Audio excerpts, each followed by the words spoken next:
Sometimes the best way to get a girl's attention is to just elbow her real hard. No. So, just like if Don't a girl's do not that. giving you the attention, you need to just shoulder check her a little bit. Oh my God. Let her know that you're in the building. No. And then you're sure to strike up a conversation or get assault charges. It could go either way. And that's how Mark got the girl's attention that he wants to call today. Oh, no. Her name is Rebecca, and apparently that's Mark's thing. He'll walk up next to a girl and just like throw a shoulder on her real hard. And then he starts up a conversation. Is that how it works, Mark? Yeah, I guess so. What are you talking about? That's how it works. I thought he was being sarcastic. I think he still is, Brooke. Yeah, I am being a little sarcastic. His email said that he bumped into her real hard to try to get her attention. So Man. On purpose? tell us how that happened, Mark. Well, not real hard. So anyway, yes, Rebecca, I met her at a club. She's absolutely stunning. I noticed her right when she walked in, and so I was immediately started figuring out ways of trying to talk to her. So I ended up going over to her and kind of dancing near her and purposely bumping into her, asking her, I was like, why'd you bump into me? She was like, hey, you bumped into me. And so, That's actually pretty smooth, Oh, isn't it? nice. yeah, I didn't think it was too offensive. So, See, I was picturing it totally different. I was picturing like you guys were playing hockey and she had a drink in her hand and you just slammed her up against the wall and the drink went everywhere. You're like, yeah. So obviously it worked out for you since you got a date with her. yeah, like I said, man, she was absolutely stunning. Slightly out of my league, but, it worked. We chatted up at the club the rest of the night. I asked her for a number and if she would want to go out sometime. She gave it to me. Got to be honest, I was worried that she was going to give me the loser line. Yeah, the Loser line segment up. that we do on 710 and 910 on Monday mornings, the loser line phone number. But we didn't hear your voicemail on that, so obviously it was her real number. That's nice. Good. Yeah, it really was. And so we set it up, and it was great, man. I was excited. Did you put a lot of thought into what you guys were going to do on your date? I actually just kind of wanted to keep it casual. Just kind of started off with dinner and just kind of see where it led from there. Okay. And how did it lead? Was it good? Well, when I first pulled up to her house and when I walked up to the door, she had actually opened the door before I even knocked. Like So she I was looking looking out the peephole and expected you? And it was just... Well, if he said he was going to be there at a certain time, why wouldn't she expect Yeah, him? I mean, I do that if somebody's coming over to my house. I'll look out the window to see if they're there, but I never open the door before they're there. I act like I just wait Act for the like knock you and be were- like, "Oh, We're there you are." desperately It's kind of waiting. weird to just be like, "I was sitting right here next to the door," and open it up. I don't know. No, it was just, for me, it was a wonderful surprise. I mean, it got me pretty excited that it seemed like she was that excited. Yeah, totally. It's a great sign. Think I, so. I think it's awesome. Yeah, that's what I thought. Then I gave her a hug and said we should get out of here. I made some dinner reservations. And I go to my car and turn around and realize she just was still standing there in the doorway. What? She just stood there in the door. Yeah, didn't move. Weird. Maybe she was stunned by your good looks. What was she doing in the doorway? I don't know what she was doing in there. I didn't know if, the club light hit me right that night and daylight it wasn't so good, or I don't know. So she seemed stunned. Yeah, I don't know. She just kind of stared at me with this weird look, and I stared back and just kind of said, we should go. And I don't know, she kind of snapped into it and got in the car. Maybe she was expecting you to carry her to the car. Be a gentleman. You ever think about that? What every woman wants. Man, she was that hot enough that I would have done it if she asked. Give her a piggyback ride to your car door. Nice. Was that the Oh, only yeah. strange thing that happened on your date?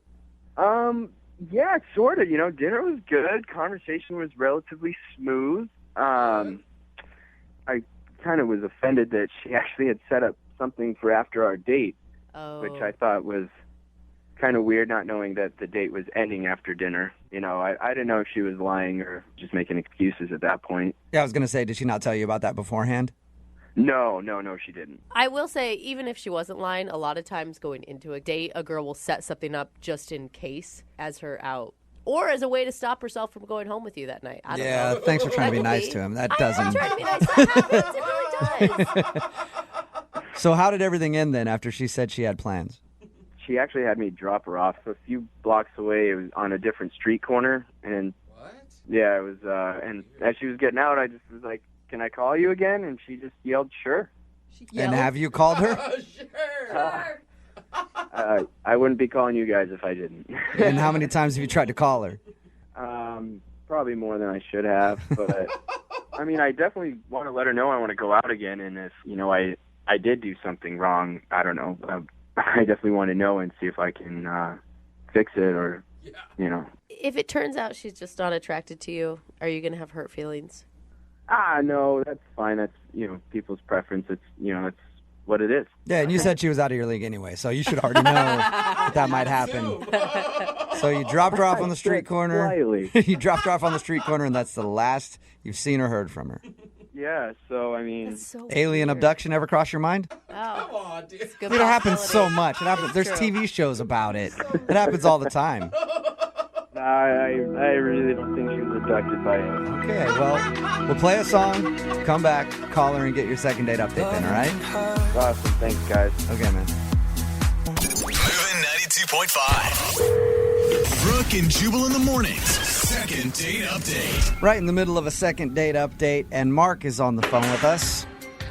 Mark went out on a date with a girl named Rebecca. After the date, she said she had plans, and he dropped her off on a street corner a few blocks away, and she disappeared, and he hasn't heard from her since. Now, Mark just thinks she's not calling him back, but experts say that she was abducted by aliens. And that expert would be me. I'm almost positive that when we dial her phone number to try to get her on the phone to find out what went wrong on the date, nobody will answer because she's currently in space being examined by aliens. Mark, on the other hand, does not agree with me. But Mark, we're going to call the number either way and see who's right. I hope you're ready to be wrong, buddy.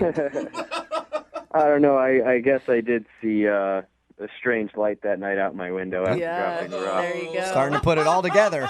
You're slowly changing my mind. Did it feel really weird to drop a girl off after dinner on a dark street corner and her want that to happen? It wasn't a dark street corner. It was a well-lit street that she was meeting her friends. I just really wanted the date to keep going. I didn't want it to end. Sure, meeting her friends from a far-off galaxy who would beam her up into space, never to be heard from again. All right, I'm going to dial the phone number right now, see if we can get her on the phone and find out what went wrong on her date, okay? Awesome.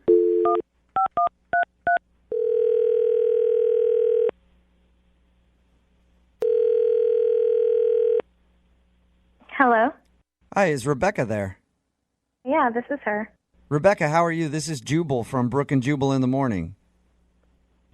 Okay. I'm calling because you recently went out on a date with one of our listeners, and he emailed us to see if we could get you on the phone. His name is Mark, Oh. and you met Mark out at a club, and then you guys went to dinner, and ever since your date, you haven't responded to any of his phone calls or text messages, so he emailed us and was like, can you guys see if you can call her and find out what went wrong? This is really bizarre. He told us how you guys went out, and then you said you had to meet up with some friends. Was the friends thing an excuse to get out of the date?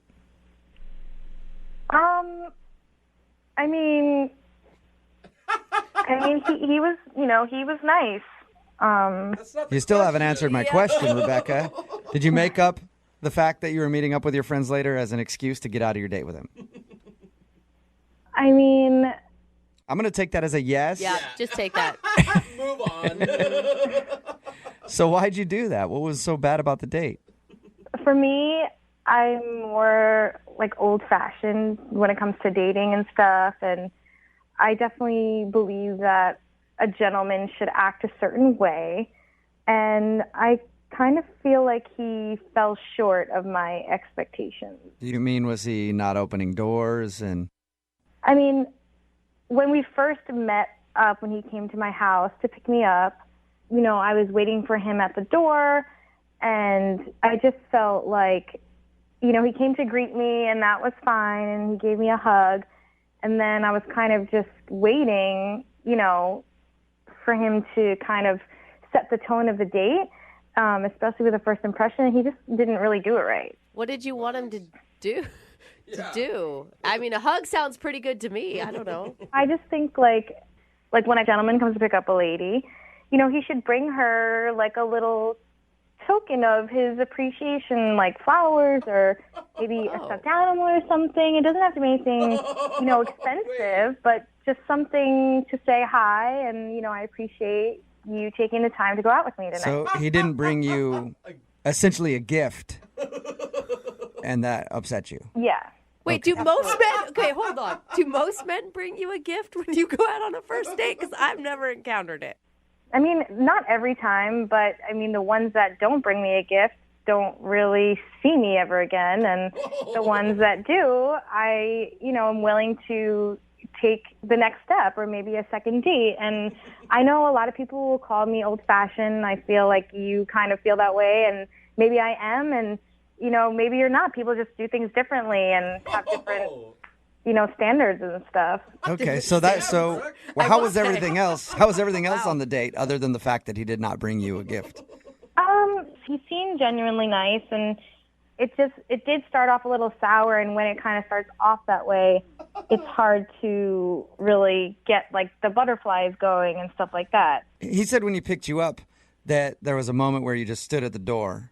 Well, I just thought that he was going out to get the gift after he came up empty-handed at first. Like, I thought he was picking up on what was happening. He's like, Okay. I'll wait here. So you assumed that he was going back to his car to grab you, whatever it was. Yeah, like I thought he had forgotten it in his car. So you knew in that moment when you were at the door and he had nothing for you that you would never go out on a date with him again. I didn't know at that moment. I thought maybe somewhere down the line there would be like a surprise or maybe a gift waiting like on the seat in the car or at the restaurant or something like that. But yeah, then when I realized, it kind of just fizzled out for me. So he took you out the whole time and no gift. What a jerk. Right. No gift. Man. You know what? I think he should realize that he needs to be more of a gentleman, and we should tell him that. Go for it. Well, but how about you tell him? Because he's actually on the line listening right now. Hi, Rebecca. Oh my God. I didn't know you were there. Yeah. Listen, Rebecca, I'm really sorry. I had no clue what your expectation was for our date. You know, I mean, I don't think I it's guess. too much of an expectation for a girl to feel like excited and appreciated the first time she goes out. And, you know, it just didn't really live up to what I thought you were going to be when you showed up without like a gift or something. I mean, I don't have time to teach a guy how to really be romantic. You're right. What? I completely agree with you. I don't know. I don't know where my head was. I definitely should have, you know, brought something. What Are you serious right now, Mark? Dude? Thank you, Mark. I do appreciate you saying that. No, Yeah, wait. no. I mean, people have their ways, and she's absolutely beautiful, and she knows it, and she deserves to be treated from the very beginning just like that. You know, she's like putting like all the emphasis on material things, right? I wouldn't say like material things. I mean, I don't care. He could have read me a poem at my door, and that would have been something. It doesn't have to be something that costs money. You know what I mean? Just a gesture. You actually want a man to stop and read you poetry when he picks you up. She's old-fashioned, Brooke. That's just awkward.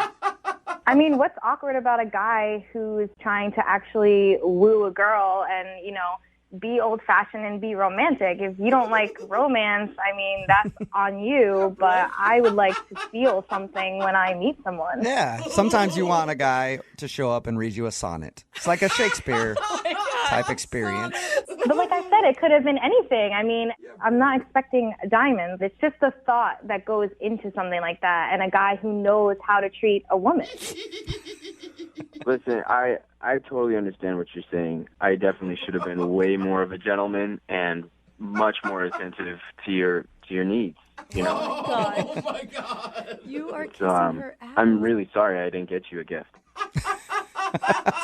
Hey, Rebecca, if you think about it right now, this is sort of a gift. Yeah. Right? He went through all this effort to try to get a second date with you. Would you like to go on a second date with him? We will pay for it. And Rebecca, I promise I will get you 2 gifts. One to make up for the last time, and one for this time.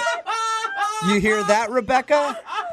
This could work out in your favor. Oh, my God. 2 gifts. I mean, I really appreciate the effort. And, you know, if you are willing to do that, I'd give you a second chance, even though I really shouldn't. Oh, my God.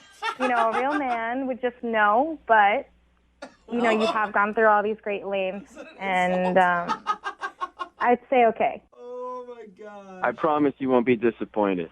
There you go. Oh, Rebecca, wow. you should know a real man should already know, but sometimes a lady needs to teach a man how to act. And so maybe Mark just learned right now how to treat you. I think we've made progress here today. Wow. So I will pay for a second date for you guys, but Mark, you get the gifts yourself, okay? That's awesome. Yeah. All right. So that's a yes from both of you. You guys will go out again? So weird. Yes. It's like the one time I don't like that they're dating. Oh my God, and he's gonna be like opening gifts on their date. Like, Congratulations, you two. Yep, thank you. I feel like this is the start of something really good. oh yeah. And by start of something good, I mean the start of Mark being bankrupt. Brooke and Jubal in the morning. Text in at 78592. It says, that right, that girl's old-fashioned. That's why she met the dude at the club. It's Brooke and Jubal in the morning. I'm talking about the second date update. This guy Mark wanted us to call a girl named Rebecca. She wasn't calling him back after their date. The reason why she wasn't calling back, because he didn't show up with some sort of gift. And to make matters worse, he actually agreed to go out with her again if he would get her a gift, like a proper gentleman. Two gifts. One to make up for the first Yep. date where he didn't bring one. She must have been super hot. I don't know. People are Because texting he in at was saying 78592. no A about lot of people are like, what a materialistic idiot. Not, you know. But then there are some people texting in like, good. It's nice to hear a woman stand up for old-fashioned values. I don't think that you got gifts all the time in the old days. I don't did know. you? I don't buy flowers until it's like the third or fourth Oh date. my 'cause I God, know my I like husband! her. I can count on one hand how many times my husband has gotten me flowers. Well, that's your marriage, but If you want a second date update, all you have to do is email us, brookandjubal@moving925.com. Now, New Year's Eve is when a lot of people meet each other drunk, out at places. That's how you meet all your girlfriends. Well, that's how I meet mine, but that's what Anna did. Anna met a guy named Martin. Hi, Anna. Hi. How are you? I'm pretty good. Your email said that you met Martin on New Year's Eve. Yeah. And tell us a little bit about how that went. Well, it was, for the most part, it was a really great evening. It was a awesome house party in Queen Anne, and the view was spectacular. And, you know, everybody was watching the fireworks, and I wasn't planning on actually, you know, hooking up with anybody. I went with two of my friends who were also single, and we'd actually Okay. agreed that we weren't going to go out looking. But yeah, New Year's, you're like every other girl. You want to kiss at New Year's. yeah. Well, not just every other girl, everybody, not just girls. I mean, like, you know, because you could see, like, all the single people were definitely kind of eyeing each other. You Right. know, like, On the prowl. That's the way it always is at New Year's. You're just like, all right, which one of you guys am I going to drunkenly Yeah. kiss at midnight? So you met a dude named Martin. Tell us about him. he is really cute and not my traditional type. Like, he's a little more straight-laced. Like, I usually like guys with tattoos and stuff. Okay. And we're kind of talking, like, you know, throughout the evening, sort of touching base and telling jokes. Did you know him beforehand? Like, or were you guys friends, or did you just meet at this party? No, we just met at the party. And one of my friends had her eye on him, too. And I was like, no, I want to kiss that guy. Dibs. Oh. Dibs. All right. And did you guys kiss at midnight? Yeah, we did, actually. Okay. He just, like, looked right at me. And it wasn't even, like, I want to make this really clear. He leaned in to kiss me. And it wasn't just, like, one of those, hey, Happy New Year. Like, Oh, you guys we made up. were making out, like, Wow. pretty heavily. So, Anna, how did you guys spend the rest of the night? Did you hang out or did you leave shortly thereafter? We were continued to make out probably for, you know, like another at least 15, 20 minutes. It wasn't All right. like, hey, Happy New Year and leave. Do you feel like maybe deep down you were a little drunk? Oh, I know I was really drunk. And Okay. I know Oh, he was really really drunk? drunk. So, Anna, you can't think of any reason why he wouldn't get back to you. I can't think of any unless he just completely forgot who I was. But even then, he asked me for my number. So, no, I really Okay. can't. To me, it kind of sounds like you guys both were drunk, and like you said, there's a lot of single women around. You might have, no offense, just been the closest one. I mean, I'm a drunk guy. It's at midnight. You know you want the kiss, and you'd Yeah, already but been talking. then would you hang out afterward? Like, let's, I would get your number to be polite because I don't want to be rude in front of your face. But I'm just saying, at midnight, that's the kind of time it's like you kiss and go. I mean, you can call him back, but you know, That's a you good can point. just leave it as is. that's like a total, like, to me, that's a weak man move. Because Right. honestly, like, how desperate do you have to be as a dude? Like, there were other women. Anna, That's a I'm move sorry, I that's... know my voice is getting high. I'm No, getting mad. that's fine. Yeah, you're getting a little upset. That is a move that's done by lots of guys. But we're going to call him right after this, see if we can get him on the phone and ask him why he didn't get back to you, okay? Yeah, that's why I'm calling. Well, I know. I just want to make sure that you're ready to call him. Yeah, I'm ready. All right, hang on, okay? Moving 92.5. Brooke and Jubal in the mornings. Second date update. We got Anna on the phone. Anna met a guy named Martin at a house party on New Year's Eve. They made out at midnight. Martin asked for her number. Hasn't called her back. She's tried to get a hold of him a couple times. Anna, you ready to give him a call? Oh, I'm definitely ready. Okay. Once he tells his story, then you can feel free to jump in and talk to him if you want, okay? Okay. All right, I'm going to call him right now. Hold on.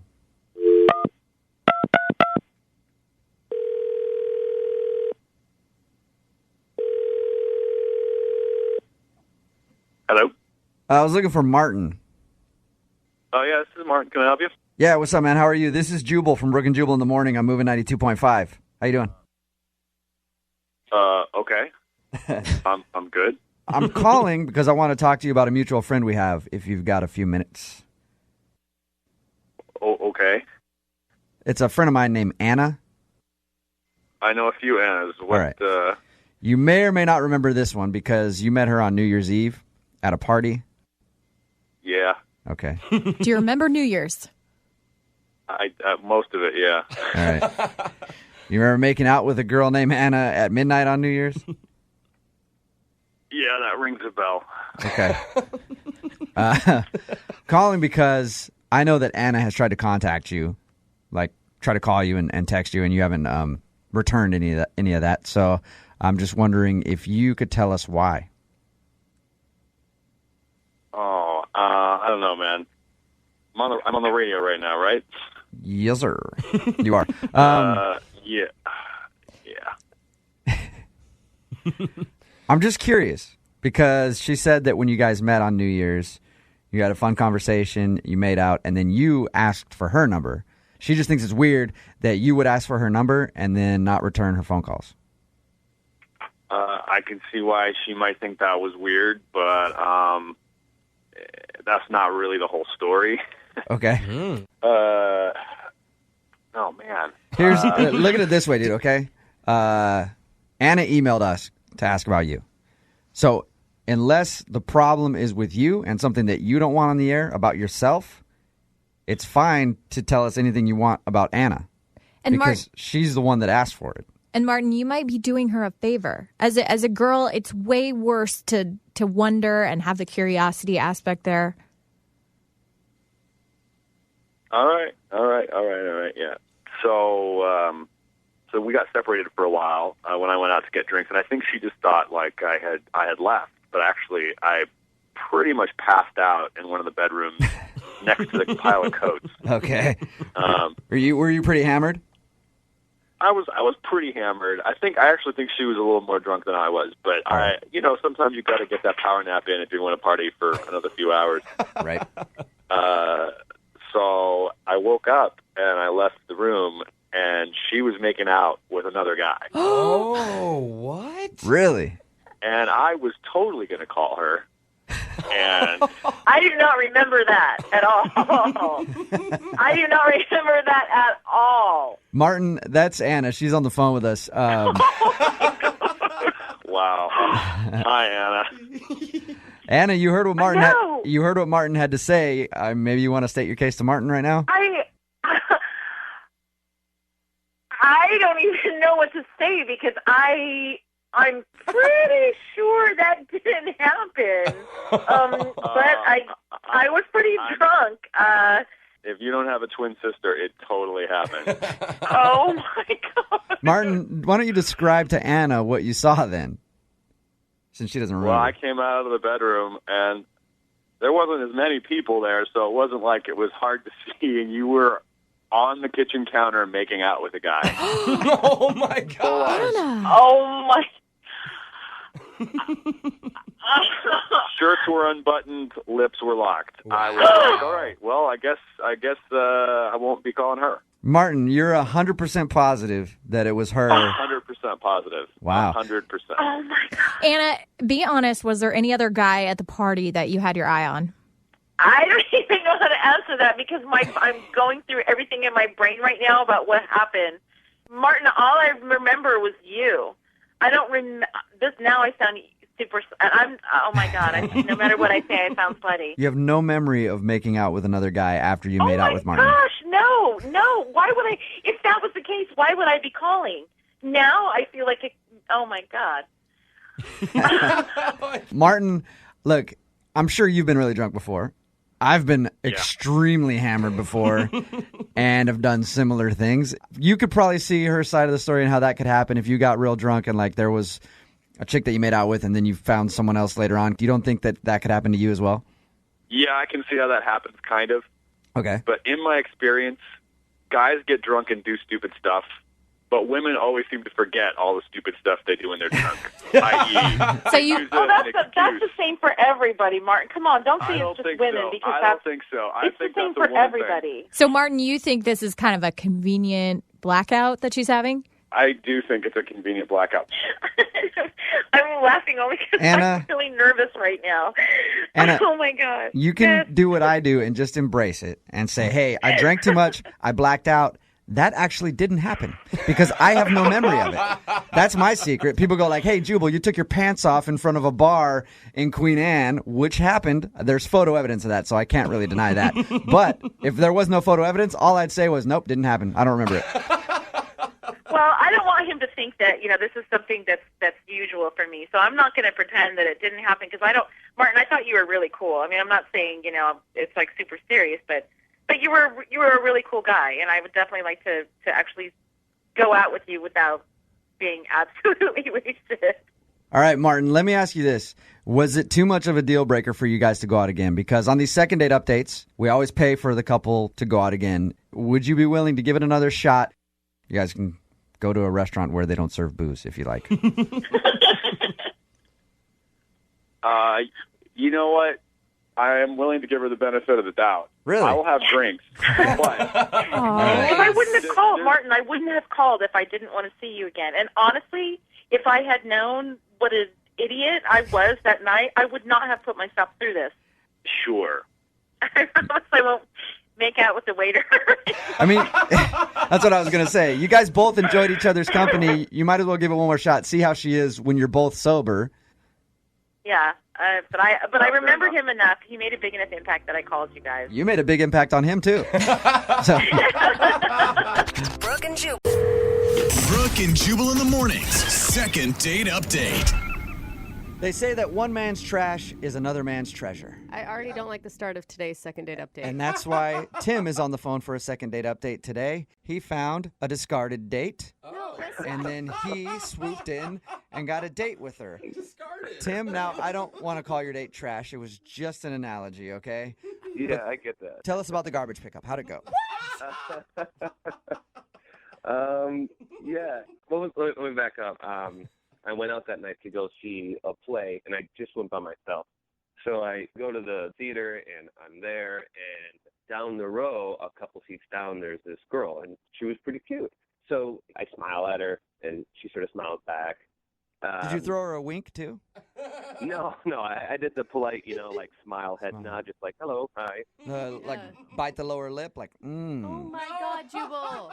You're so creepy. Yes. Any of the proper moves or just simply a smile?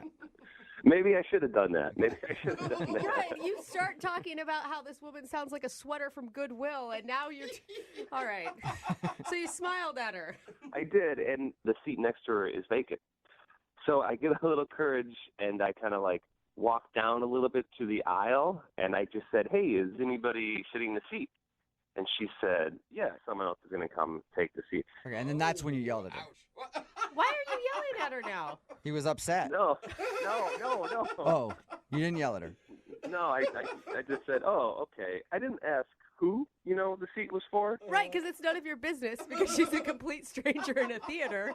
Yeah, but she also didn't say, who it was for either. Like, Yeah. if it was her husband, I imagine she would say, like, no, it's for my husband or or my boyfriend. You know? Right. She probably would have let you know, stop hitting on me. Exactly. Yeah. In the nicest way possible. I feel like seat taken is already stop hitting on me. Why are you guys saying, no, actually, I'm married. I'm in a very long relationship, and this seat has been taken by him. Maybe there's this possibility that the seat is, just for one of a girlfriend, a friend of hers that she went to see the play with. Yeah.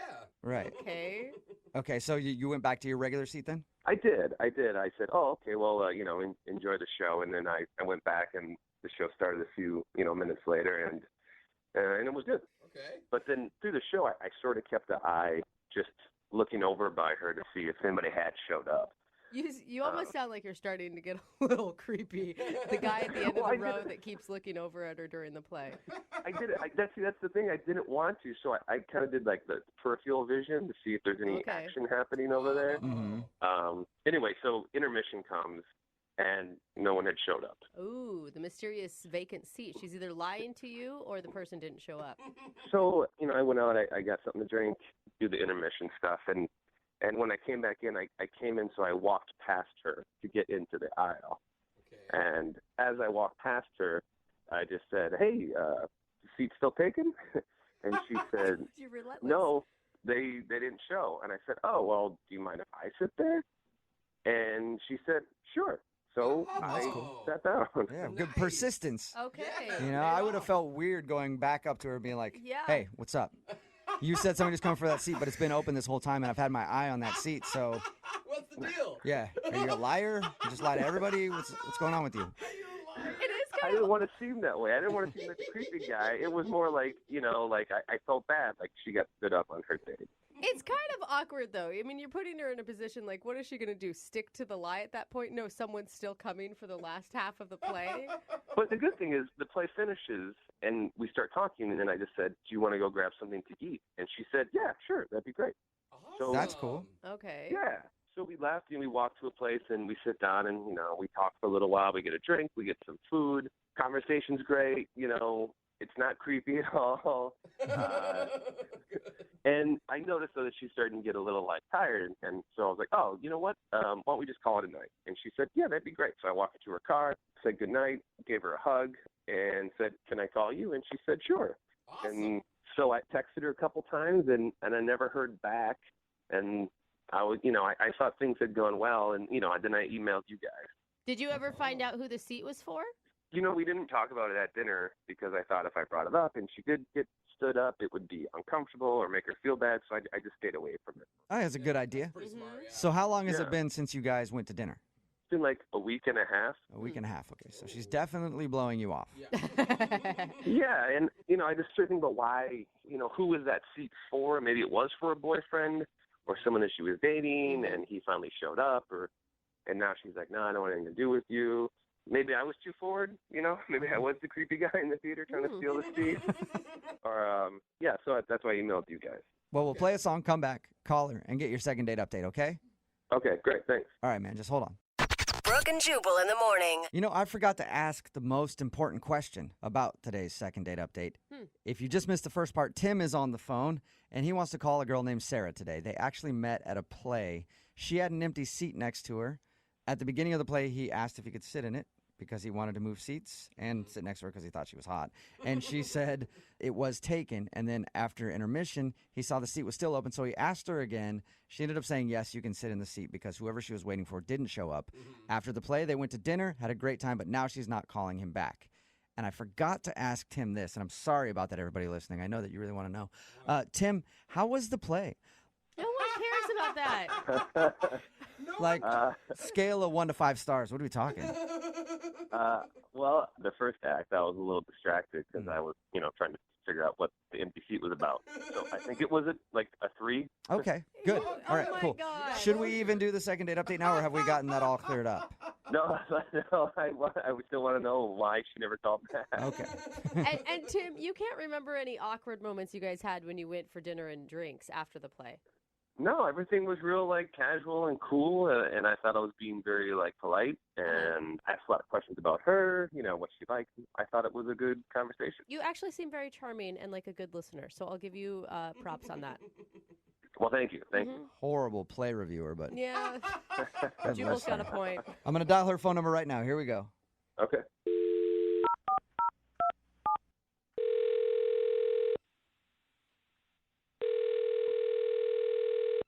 Hello? Hi, is Sarah there? Yeah, this is Sarah. Hey, Sarah, how are you? My name is Jubal, and I host a show called Brooke and Jubal in the Morning. Okay. How are you today? Fine, thank you. What's this regarding? Well, it's regarding a date that you went on just a little while ago. Okay. I know we started off Yeah. so businesslike, didn't we? I know. You might not even think of this as a date, but you recently hung out with somebody, and they've been trying to get a hold of you to get another date, but you're not calling them back. So they emailed us to see if we could get you on the phone and find out why. Oh, jeez. Weird, I know. Good. His name is Tim. Seriously? Yeah. He told us about how he met you at a play, and then you had dinner after. So he contacted you to get a hold of me? Yeah, he did. Apparently, he's been trying to get a hold of you, but you're not returning any of his phone calls or text messages. Yeah, I don't know. I'm just not into it, I guess. It sounded almost like for a second you were excited that he contacted us. I was more surprised, not excited. Okay. All right. That's Read that wrong then. Yep. Well, Tim told us about how you guys hung out. He said that it seemed like you had a great time, and he's confused. Wow. I think he's an interesting person. I don't know. I don't know how I feel about him. Can I tell you what I think it is? And you let me know if I'm right or wrong. Okay. So he said that when he saw you at the play, you had an empty seat next to you. And he asked you like twice if he could sit in it. The first time you said you were waiting for somebody to show up. The next time you said, sure, they didn't show up. Were you waiting for a boyfriend or a husband or something like that? No. I'm definitely single. Okay. I actually just got canceled on by a friend. So, Okay. I mean, why would you say yes to him sitting there when he asked the second time and yes to dinner if you weren't interested in him? I mean, I was interested in him, but I'd only known him for like 10 seconds. Mm-hmm. And, that kind of changed once I got to know him. Oh. Really? I told him after we talked to him that he was charming and a good listener. Apparently, I also had a bad read on that. Yeah. I don't know. It was fine. And then at dinner, I just sort of got some red flags. Wow. What sort of red flags? Can you tell us? Basically, we were walking into the restaurant, and he steps on my heel. And he just says, oops. And that kind of caught me off guard. Huh? So he stepped on your shoe and then said oops. Yeah, and normal people would apologize if you just stepped on someone, right? Oh, yeah. He didn't say sorry about that? No, he didn't say sorry. It was really strange. And then at dinner, later, he knocks over his glass and it breaks. Oh. And when the waitress comes and picks it up, he just says, the glass fell. Oh, so No apology. he didn't take responsibility for the shoe or the glass. Yeah, exactly. No apology. If that would have been me, I would have been so embarrassed because, you've broken the restaurant's glass. Yeah. And he didn't apologize at all.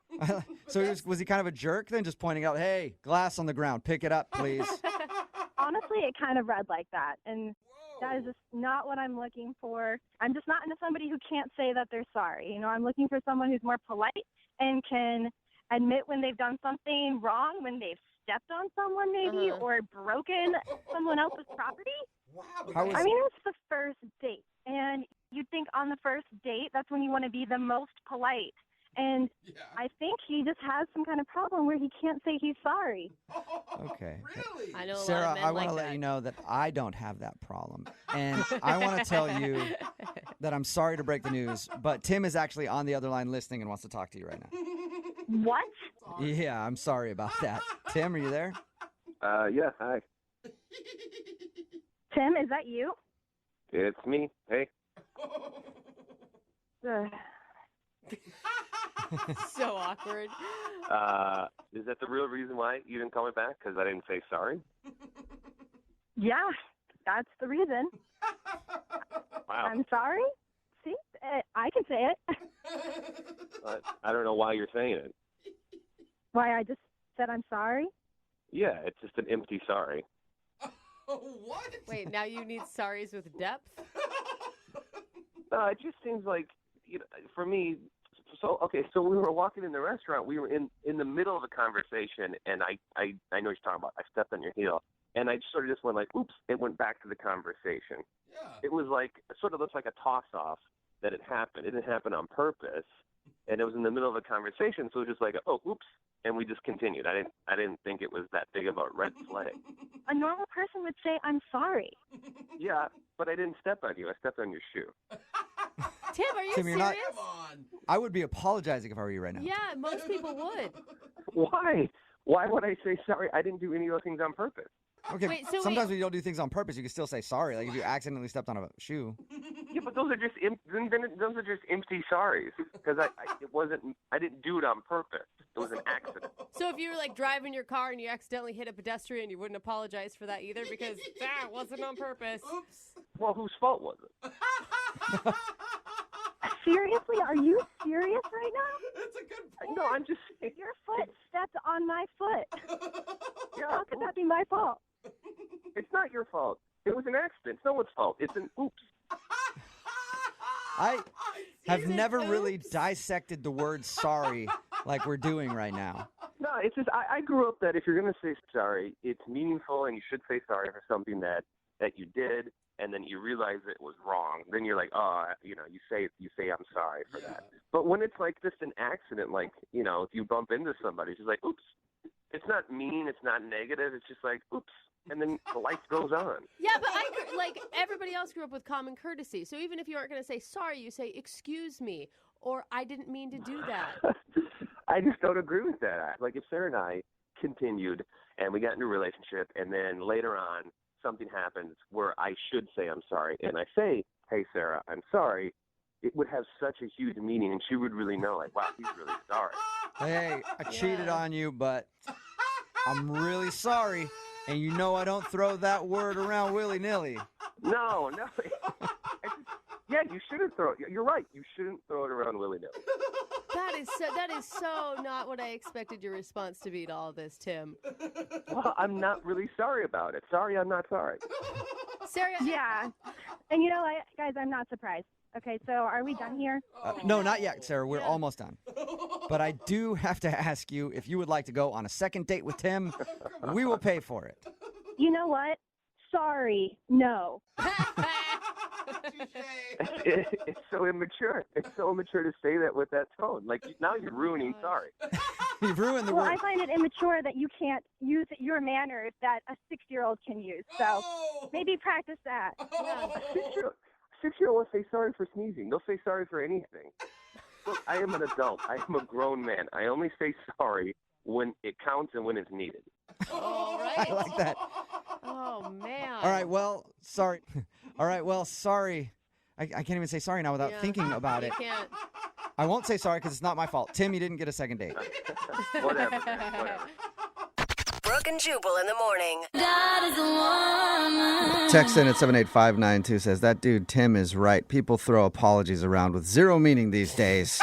He's not wrong. Talking about today's second date update. If you missed it, this guy Tim wanted to call Sarah. They went out on a date, had a lot of fun, but she wasn't calling him back. And the reason why was during the date, he accidentally stepped on her foot, but he didn't say sorry. That's why she wasn't calling back. And then they got into an argument about sorry because he felt like he shouldn't have to apologize because it was an accident. He didn't do it on purpose. And she says he still should have apologized. And then went back and forth talking about what you should and shouldn't say sorry for.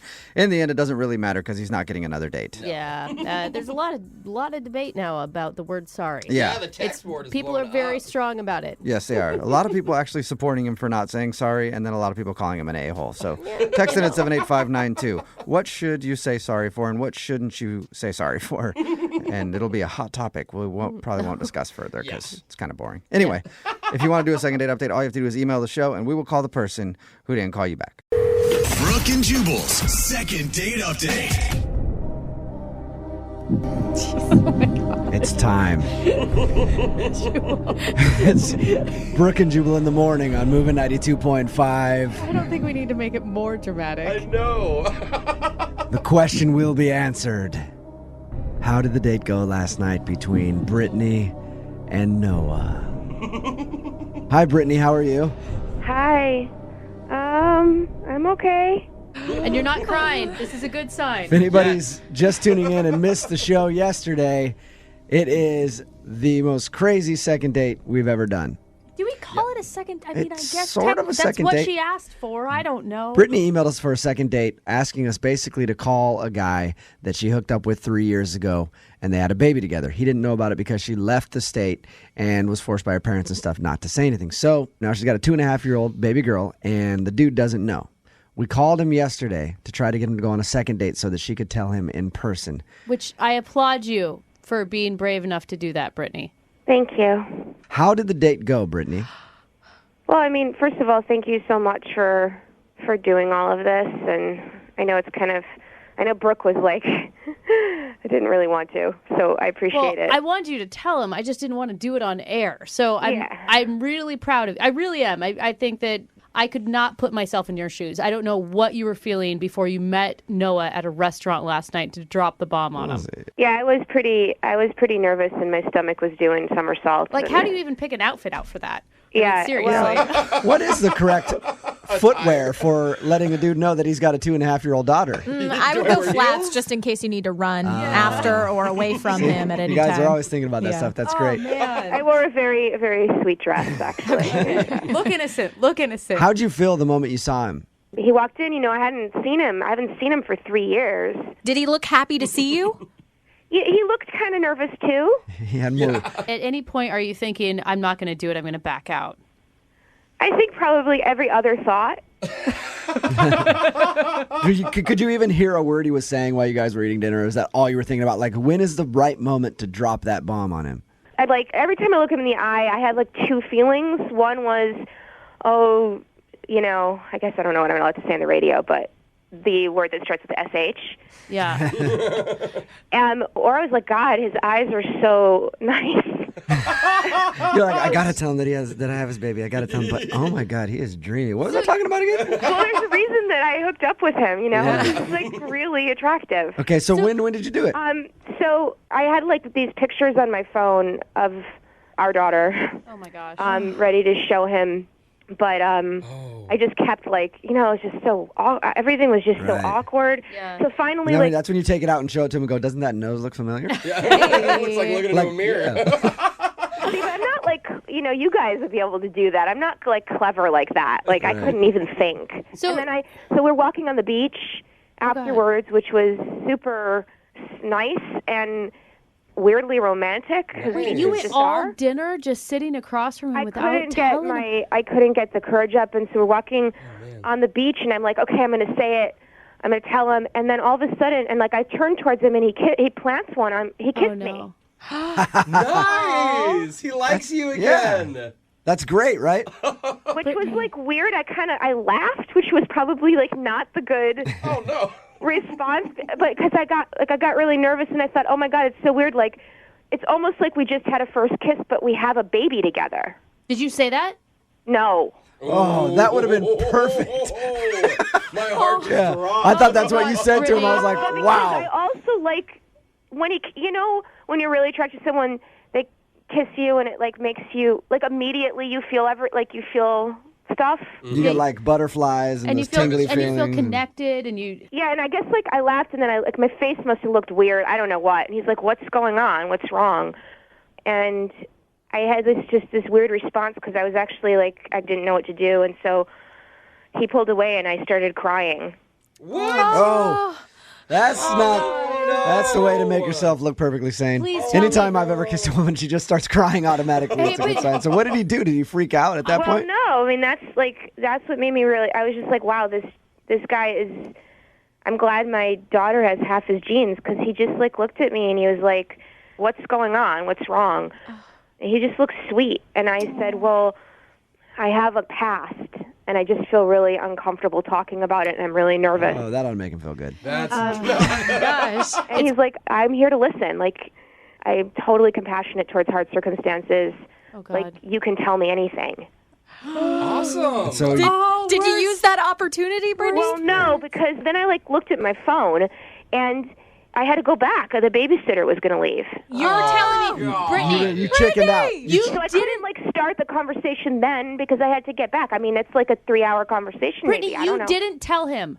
Well, so I didn't tell him, but then I got home and, I put my daughter to sleep and stuff, and, and I was just thinking about Noah, and so I wrote him an email, and I said everything on the email. Oh, you told him everything in an email. Oh, Brittany. Sweet. That's one step down from text message. Good work. I was complimenting you on all of your courage. What I the did, hell? but I feel like I couldn't bring him out again and then do it then. And what if I got, scared again? So I just was like, I got to do it. But I don't even know. I haven't gotten an email back. I don't even know if he's seen it. I don't. You sent when did you send the email? Late last night, around midnight. Okay, and you haven't heard from him yet. No. Oh my gosh. Brittany, this has made it worse. What did you just even say in the subject line? Oops, forgot to tell you something. All right, Brittany. Sit down, then open. Well, Brittany. we're going to play a song. God, I want to shake you. Come back. Oh. We'll get him on the phone, and then I guess ask him if he read your email. Oh, God, okay. Okay, hold on. God. Moving 92.5. Brooke and Jubal in the mornings. Second date update. All right. The moment of truth is upon us. It's Brooke and Jubal in the morning. I'm moving 92.5. We just talked to Brittany a few minutes ago about her date last night with Noah. Noah is, of course, the guy that hooked up with Brittany 3 years ago, ended up getting her pregnant that night. He has no idea that he has a 2.5-year-old daughter, which is owned by Brittany. Oh, no, that's that's not the verb you use, Jubal. You own them until they're 18. Their property, right? Yeah. So anyway, we were originally calling for a second date update. She wanted us to break the news to him live on the air. We said, how about we do a second date update, see if you can go out with the guy and break the news in person. He agreed to a second date. They went out last night, and she couldn't tell him on the date. Oh, my God. Brittany. She went home after he kissed her and sent him an email. Which we don't even know if he's received. No, because you haven't heard anything from him, right, Brittany? Yeah, no, I haven't yet. But can I just say, Brooke, I get where you're coming from and, giving me a hard time and everything, but this is just the hardest thing. This is harder than labor. How is this harder than being a single mother for 2.5 years? I mean, you've done such a great job raising a kid and making it happen, and you're finally coming around and wanting to do the right thing. Yeah, so thanks. Yeah. At this point, honestly, this would be incredibly hard to have to give somebody this news. Right. It's going to change. No it's going one to is saying change it's his easy. life. There's no easy way to do this. No one is saying it's easy. I know. All right, Brittany, we're going to call him right now, and I guess I'm just going to ask him how the date went. Brittany, you ready to call him? Mm-hmm. Okay. I guess. Oh, Brittany.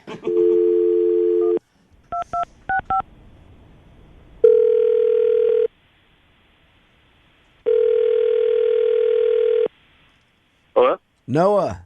Hi. What up, man? It's Jubal. How are you? Good. How are you doing? Good. Heard about your date last night. Oh, yeah? Yeah. It was good. Look at that. A little bit of kiss and tell going on, huh? Oh, Noah. You weren't sure about going out with her, but you went ahead and kissed her on the first date. Nice. Yeah, it is spur of the moment decision. Right. It's a good thing you were reading the signals correctly there. Oh, he wasn't reading the You know. signals. Yeah, I hope so. Noah, what'd you think when she started crying? Well, first she laughed, after we kissed, and then I thought, maybe I had overstepped, but then she started crying. Yeah. Did that weird you out? No, at first I was just kind of confused. I guess, because it's, for, 3 years and all that, so I thought maybe it was just, a lot of stuff. You sound like you're in a good mood this morning. Like you enjoyed your date a lot. Yeah, it was a good night, Nice. Do you see Brittany as a possible love interest? Oh, no. Don't even go down that road. I like her. I like her a lot. I don't know, it was one date, but yeah, I could, I would definitely, hang out with her, Like we said yesterday when we talked to you, it's one date. Yeah. It's not like it's going to stick with you forever or Oh, my whatever. gosh, you guys, you cannot continue to do this. It's mean. If we can't pay for it again, but would you go out on another date with her? Just hang out with her again? Oh, yeah, for sure. Did you get my email? Brittany's on the phone with us, of course. We just want to talk to you about the date first, but When did you send an email? Last night. No, I haven't looked at my email yet. I haven't even gone to work. Is it important? Yeah, like I think when she sent it, she may have checked the high importancy little flag on it, the red thing. Brittany, I don't know. I don't think I even know how to do that. But Brittany, take a deep breath. listen, I just Brittany, do you want me to tell him to check his email?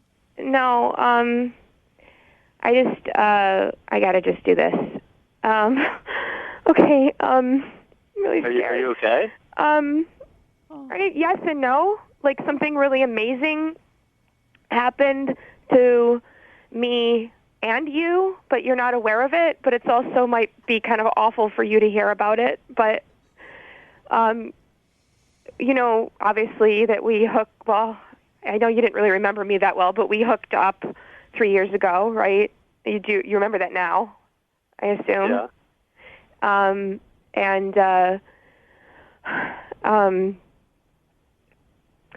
You have a daughter.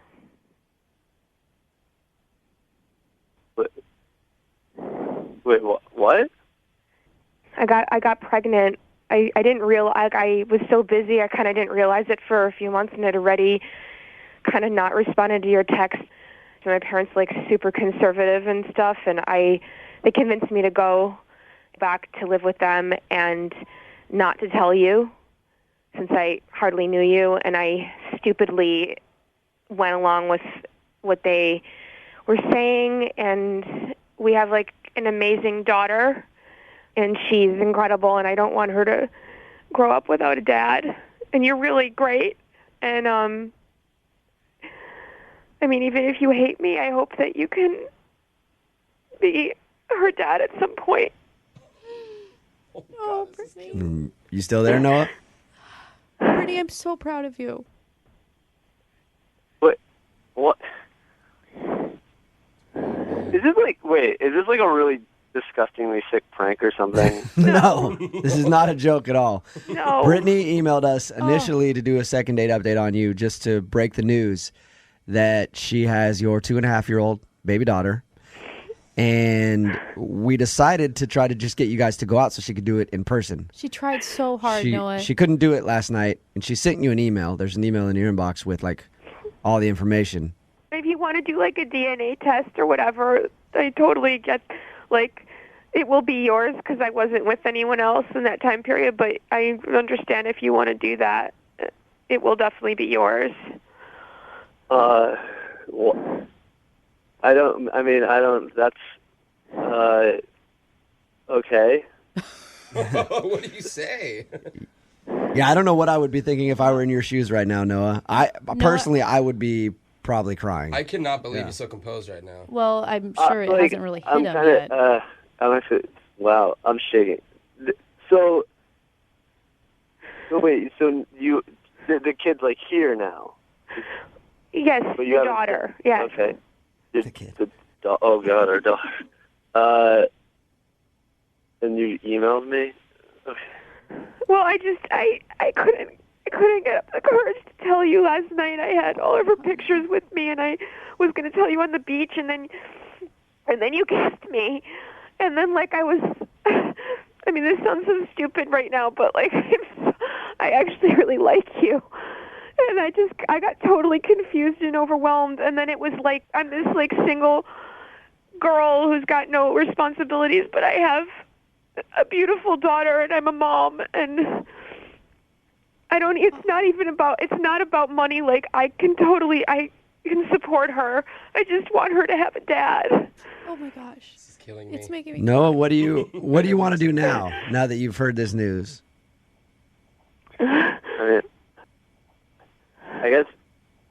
I guess we should meet, right? We should meet. Figure it out. Yeah. Noah, you're such a good person. It's kind of important you should meet. Yeah. Noah, how are you feeling? Are you angry right now? I'm I don't know how I feel. A little shocked, I think. Noah, how about this? I said earlier, obviously we can't pay for you guys to hang out again, but we'll pay for your dinner. Mm-hmm. And we could even make it a place that's, kid friendly, so she can bring along Play pit, yay. Maybe the we little take one. maybe we do Whole family dinner, huh? I'll pay for it. Another date for you guys. Obviously, you have some things to discuss. that are a little less than surface, like, hey, what have you been up to lately type things. Yeah. Should I bring her, or do you want to wait for the test? It doesn't take very long to do the test nowadays. You can just go to, like... What if that's the first date? I'll pay for it. Oh, Jubal. Okay, what? You guys will get together, obviously, talk about what you got to talk about, take whatever test you got to take, and then we'll talk to you next week, if we can, and get an update on the whole situation. Is that okay with both you guys? Yeah, well, it's okay with me. Noah? Yeah, sure. You sound like you're in shock right now, Noah, and that's weird. Oh, Noah. Noah, seriously though, like, good job not just hanging up the phone and running away. Yeah. I mean, that's a huge thing that you just heard. I think I just want to read this email now, too. And That's probably a good idea. Log on, check your email, process it all. Take the day off from work, maybe today. Yeah. I think you get a don't do freebie for that. Don't lose your job. You need that job. You got a mouth to feed. All right? We'll talk to you guys next week, okay? Okay. All right. Brooke and Jubal in the morning.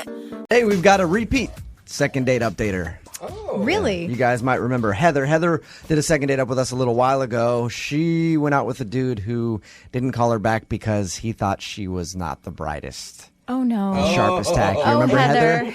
Have fun at your like going to the bar with your, what did you call them, your compadres every couple nights? I call them colleagues, yes. Whatever. Don't talk to me again if I see you there. The fact that you don't even understand what I'm saying just proves to me that you're just not, you're not all there upstairs. Oh. I don't even know what you're trying to say. I don't know what that means, but it doesn't sound like it's very nice, so you. Heather's back on the phone with us today. She emailed us about a different guy. Heather, how are you? People had some really nice things to say about you after your first appearance on the show. No, I get it. I sounded dumb. I was a little nervous to be on the radio. So. That's all right. It's understandable. So the guy that you want us to call today, in your email, it said you actually hung out with him all weekend? Yeah, half the weekend. Okay, did you guys, explain how that worked?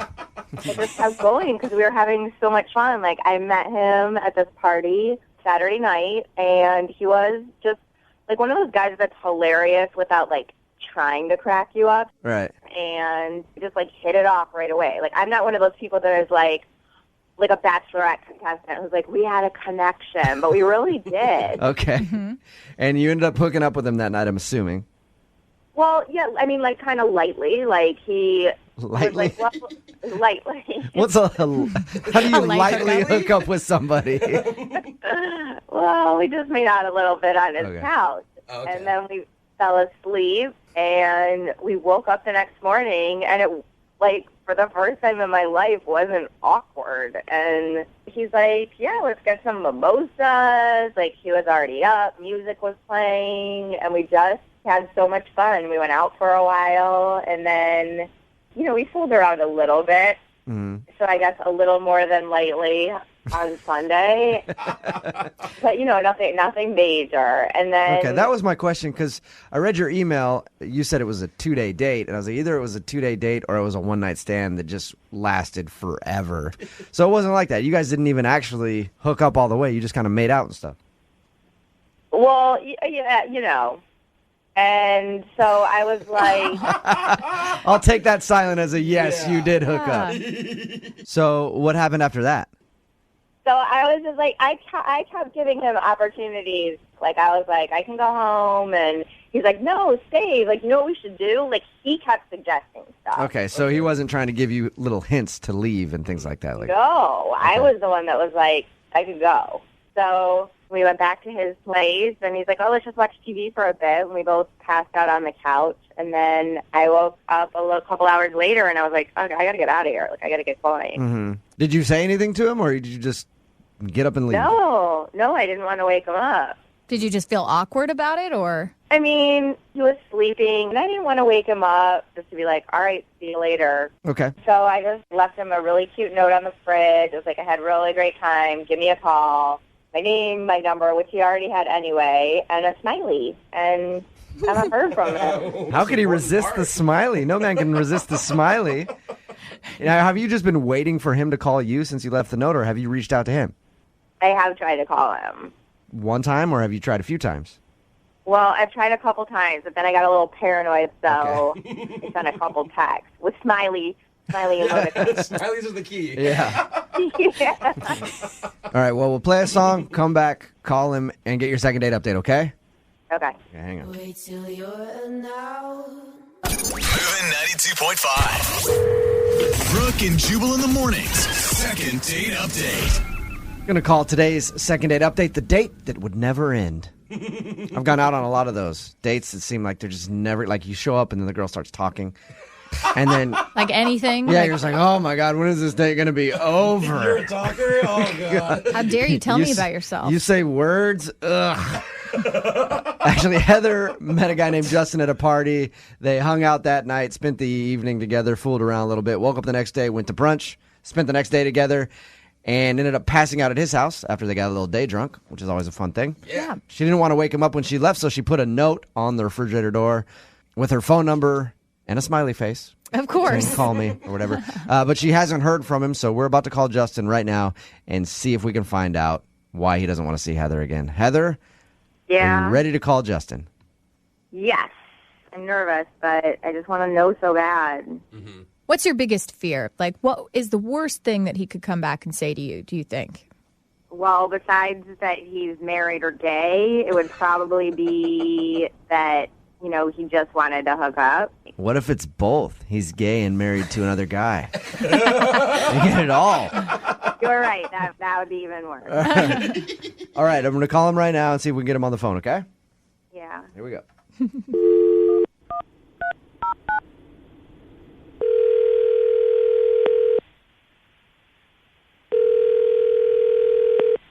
Hello. Hey, can I speak to Justin, please? Yeah. Justin, how are you, man? This is Jubal from Brooke and Jubal in the morning. I'm moving 92.5. What? This is Jubal from Brooke and Jubal in the morning. I'm moving 92.5. You got a second? Are you sure you're calling the right person? I think so. Your name's Justin, right? Yeah. All right, and your phone number is 206-361. Yeah. Yep, that's the right person. You recently went out with a listener of ours. Her name is Heather. Okay.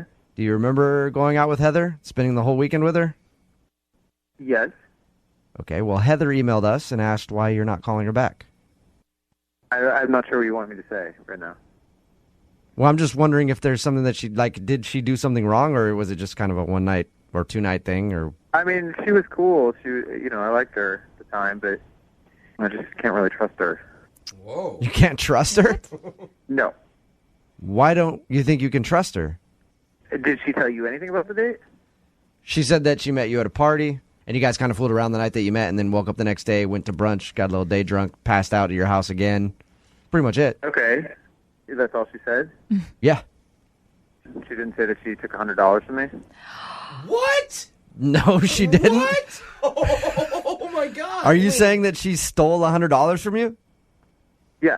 I had money in my wallet, one of which was $100, and when I woke up, it was gone. Justin, Oh can you God. be sure that it was her that stole it from you? Yeah, we fell asleep on the couch and we got takeout, so I had to open my wallet and looked inside of it so I knew exactly how much I had in there. And then when we woke up, she had left and left a note, and money was missing from my wallet. So you're saying Heather's a thief? I think she took $100, yeah. This is a All right. first. Hang on one second, Justin. Hey, Heather, did you steal from Justin?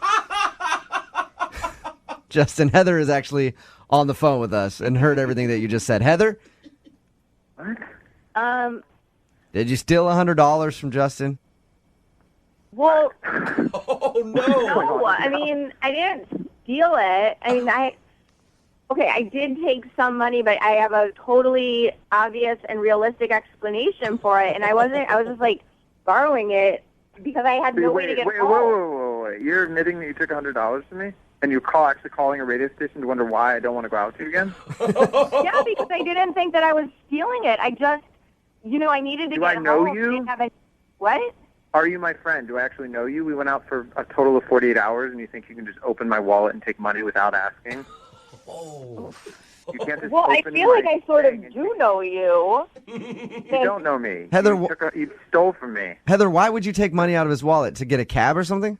Yeah, I needed to get home. And then also, which I think is pretty nice of me, when we were at brunch, he was like, oh, I need new sunglasses. So I already, even with that money, like what was left over, bought you a pair of sunglasses, which I was going to give to you when I saw you. And secondly, if you would have even called me, I would have said to you, oh my God, I totally know. Like when I saw you, the first thing I was going to do was give you your money back and your sunglasses.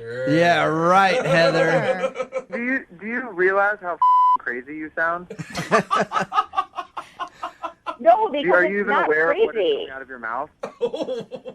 Why didn't you just, if you wanted to know where the money was, why didn't you call? I mean, you're a grown-ass woman. Have you never gotten in a cab on your own without taking money from somebody?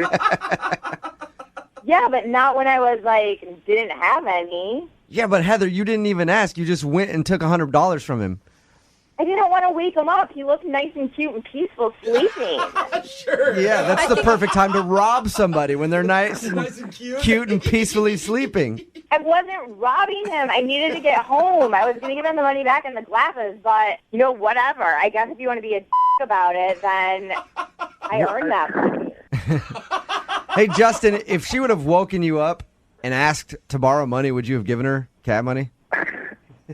For a cab, maybe I would have helped her get home in a cab, sure. But $100 is not a cab ride. Yeah, that's excessive, Heather. I was going to tell you, Justin, but you didn't call me back, you jerk. Yeah, Justin, it's your fault that she stole your $100. You're right. It's my fault that you went into my wallet, took my money, and left. That's my Well, fault. I wish you guys would not say stealing, because that's not the spirit with which I did it. I was borrowing. It doesn't matter. It doesn't matter if that's the spirit with you that you did it with. You went into his wallet while he was asleep and took $100 from him, Heather. I will say she probably just really doesn't think she did anything wrong. Why else would she call up a radio station and make this all public? True. Exactly. Like, that's just proving my point. All right. Okay, Heather, so we'll explain it to you then. You robbed him. You stole money from Justin. I know you don't think that you did, but going into his wallet when he was asleep and taking $100 if you don't know him very well, even if you know him very well. And not telling you. Yeah. Well, if you guys are going to keep, accusing me of being a thief, then, you know what? I might as well, if I'm doing the time, I might as well, just keep the money. Keep that sweet pair of sunglasses Why not, you bought Heather? him. Yeah. Yeah, I'll give them to someone else that, actually can appreciate them and appreciate my thoughtfulness. I appreciate getting money stolen. Wow, okay. Hey, Justin, would you like to go out with Heather again? We'll pay for a second date, or I'll just leave my wallet hanging out around Heather and she'll take the money and take you on a date. Either way, would you like to go out with her again? I mean, I'm pretty sure that based on hearing what you've heard, that a second date is going to make much sense at this point.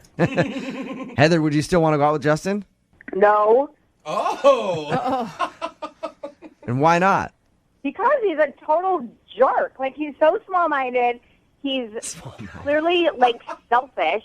Yeah. And also, too, he's also probably poor. If $100 means so much to him, he can't let someone he just hooked up with have it to get home. All right, well, Justin, thank you for your time. Yeah, I sure. appreciate you telling us why you wouldn't call Heather back. Mm-hmm. And Heather, Yeah. the next time you go on a second date, bring along some cash with you so you're not having to rob people, okay? Oh, my God, I didn't rob him. Or, hey, maybe next time bring a weapon with you so you can just stick somebody up on the way out to the cab. Either way. Brooke and Jubal in the morning. Brooke and Jubal's second date update. The guy on the phone for a second date update today feels like he was the victim of a pity date. Oh, no. You know what that is? Where somebody goes out with you just because they know that you like them a lot, so they throw you a bone and then never call you again. That's what he's worried about. His name is Dave. Dave, I've been out on a lot of pity dates in my day. A lot of them. Yeah, it's usually me taking pity on the girl. Yeah, right. Sure, fine, all right. If you keep asking, I guess I'll go out with you. So I've never been in your shoes, Dave. But first of all, tell us a little bit about the girl that you went out with. What's her name? So her name is Emma, and Okay. we worked together for 3 years. And I always liked her. She's got freckles and red hair. She's just so cute, and so the whole time we got along great. Yeah, did you guys flirt at work? I thought we did. You feel like she likes you? Well, she's no longer here, so I mean. Oh, she doesn't work with you anymore? After your date, she quit. Well, she had put. Yeah, I guess. I mean, she put in. What do you? Okay, I'm very confused now, Dave. All right, your email said that she was a coworker. You guys work together. Yeah, but I mean, she found another job. She said she was leaving for another better job. Okay. And this is before your date or after your date? She found the job before our date, but she left right after our date. Okay. All right. That was just the confusing part. So, did you feel like you guys were flirty at work when she was there? I did, yes. You did. Why Okay. did it take you 3 years to work up enough courage to ask her out? Well, I don't know, because she's not the one night stand kind of girl. You know, she's somebody that I really liked and thought it could go. I don't know, progress to more. Let me ask you a question, Dave. So nervous. Yeah. You got a lot of one night stand girls in your life, because I can't picture you really hooking up a lot of one night stands, man. I'm not trying to be mean. Nah, that's just not me. Okay. All right. No. So what'd you guys do on your date? Well, first of all, how'd you finally get up the courage to ask her out then? Well, it was her last day, and she was in the break room. Okay. So it's now or never. So I approached her, and I told her that I know we've been friends for this long, but I've liked you since the moment I saw you, and I'd hate to have you leave without me doing this. So I know I would regret it if I didn't do it. So I said, will you go out to dinner with me tonight? Did you say it exactly like that? Will you go out to dinner with me tonight? Or was it a little smoother than that, Dave? I guess it was a little like that. But that's okay. I mean, if you gave her all that other information about how you've wanted to ask her out since day one, what was her reaction? I mean, did she seem taken aback, or was she kind of like, oh? I guess a little of both. That's why I don't know if it was pity or if it was like she was swept off her feet sort of thing. Well, she probably thought it was endearing. And if you're nervous, it shows you're being genuine. So you can't tell if she was really interested or she was just like, oh, that's sweet. I'll go out with him. Yeah, because now, I mean, the reason I thought now that it was a pity date is because, we had a great time. Had a drink or two. But then after, she went to hang out with her friends. She was meeting up with some friends. And then, every time I try to talk to her, she says she's too busy at work. Okay. So at the end of the date, she didn't invite you along to go meet her friends. She just left. Yeah. Did you get a kiss or anything like that? On the cheek. She's texted you back, though. That's nice, because normally people just ignore someone if they don't want to see him again. Oh, yeah. Okay. And you said that what did she said to you? Well, she said she's too busy right now. Okay. That's a pretty standard blow-off statement right there. So, Dave, you've been blown off, basically. What exactly are you hoping to get out of the second date update? This is a girl that I've liked her for 3 years, so first I want to know if it was a pity date, and if not, I want to see where this can go. Okay, you think you can convince her to go out with you again? Yeah, I do, if she knows how much I like her. All right, well, we're going to play a song, come back, call her, and get your second date update, okay? Okay. All right, man. Cool. Hang Thank on. Okay. What are you doing over there, Dave? Just fall down. Yeah. What are you doing? Well, just a little nervous. So okay. You're nervous, so what are you doing? Yeah, it sounds like you're shuffling papers and... Sometimes I get a little lightheaded. I'm just breathing. Okay. All right. Sit down, Hey, Dave. man. All right, so hang out, breathe for 4 minutes, and then we'll be back and do your second date update, okay? All right, cool, thanks. All right, hang on. Moving 92.5. Brooke and Jubal in the mornings. Second date update. Normally at the beginning of these second date updates, I try to say something funny to make everybody laugh, but today, I'm just hoping Dave is still alive. Dave, are you there? Yeah. All right. If you missed the first part of the second date update, Dave is on the phone. He wants us to call this girl named Emma. She's a coworker, or she was a coworker. He asked her out last couple of days before she was leaving because he had a crush on her forever. They went out. She's been blowing him off ever since. But the interesting part was when we finished up talking to Dave about his date, you were all over the place, man. Like, you sounded like you were about ready to pass out. Are you doing okay? Yeah, I'm just a little nervous. Is this normal for you? I guess. Is yeah. anything normal for you, Dave? Just to let you know, Dave, we do have paramedics standing by, all right? I've already alerted them, so if you pass out, you'll be okay. Okay, thank you. Okay. All right, man. Well, I'm going to dial the phone number right now and ask her about your date, okay? What? Dave. Yeah, I'm just... You good? Just getting... yeah, go. Hey, no, he said go. I'm going right Okay, now because I don't want to lose Dave. Oh, Dave.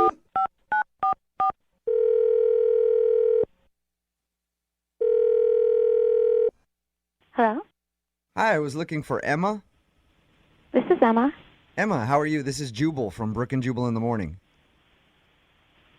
Okay. Okay. Have you ever heard a second date update before? No, I'm not really in the car at that time, so. Okay. No, that's cool. It's all good. Well, you are about to be the star of a second date update, so that's exciting. What does that mean? That means that you recently went out on a date with one of our listeners, and he liked you a lot. So he wanted me to call you, see if I could get you on the phone, and ask why you've been blowing him off since you guys went out. Okay, who told you that? His name is Dave. Oh. You know Dave. You used to work with Dave. We've talked to him, and he's a very nice guy. But he's just curious if he did something wrong on your date, and that's why you've been kind of blowing him off, giving him the busy excuse. He's a really nice guy, but, I really didn't even know we were going out on a date. Oh, did you think it was a friendship thing? Well, yeah, because we worked together for many years. He's always so sweet to me. He'd always, bring me coffee from the break room. And when I told him I was leaving, he looked really upset. And so I thought we'd, hang out as coworkers since I was leaving. You know how people do that when people leave a job. Yeah, for sure. And I thought that's what he meant, and I thought that's what we were doing until, the day of, and he was insisting on picking me up, which was, a red flag, where I was like, oh, no, I think he thinks this is a date. Let me ask you a question, Emma. When we talked to Dave, he said he had a crush on you the whole time he was working with you. Did you know that he had a crush on you, or was that when it became obvious? I mean, I could tell, but I still thought it was just, a friendly... we don't have that kind of romantic vibe at all as far as I could see, even though he had a crush on me. Didn't he tell you, though, when he asked you out, I've been wanting to do this since the day I saw you? He was kind of, mumbling. I really wasn't sure. Sometimes it's hard to understand what he's talking about. Yeah. But, I really thought it was a hangout until, he insisted on picking me up at my house. And then he showed up with, a dozen red roses. And so I was like, oh, no, he definitely thought it was a date. Still could have been a work hangout at that point. I give all of my coworkers roses all the time. Jose loves it. So at that point, you knew it was more than just a coworker hangout. 100% knew. Okay. Again, he is a really sweet person, and he was actually the nicest to me at my job out of anyone for the whole time I worked there. He sounds like a really nice guy. Yeah, he does. We've talked to him a little bit about your date, that you don't think it should have been a date, but did you enjoy it? It was so awkward, you guys. It was he had the waitress put his plate on the same side as me, so instead of sitting across two regular people, he sat right next to me. All right, some people do that, though. I know him from being a coworker, and he's always kind of mumbly and nervous and awkward, but I wanted to let him down easy kind of thing, without hurting his feelings, but I've never seen him so nervous. Oh, no. Probably because he likes you. Yeah. I guess so.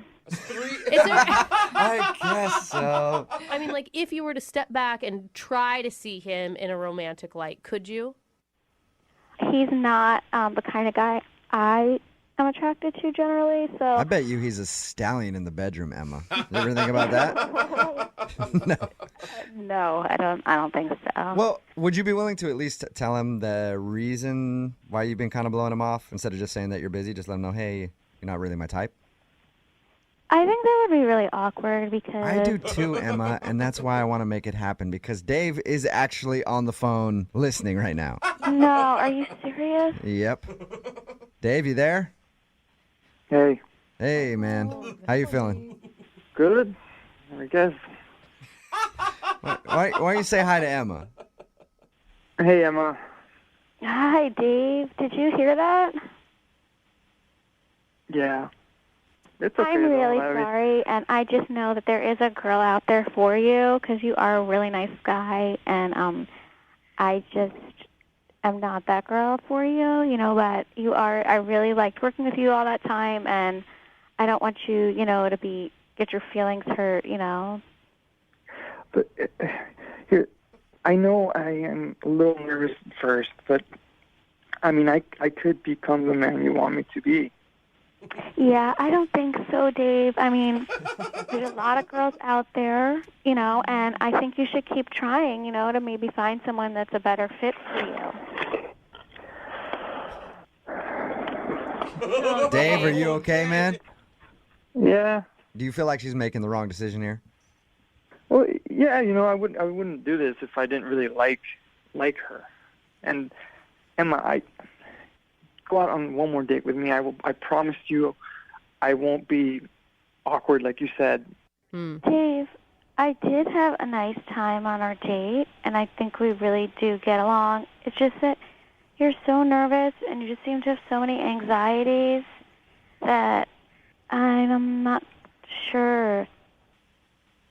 Yeah, I know.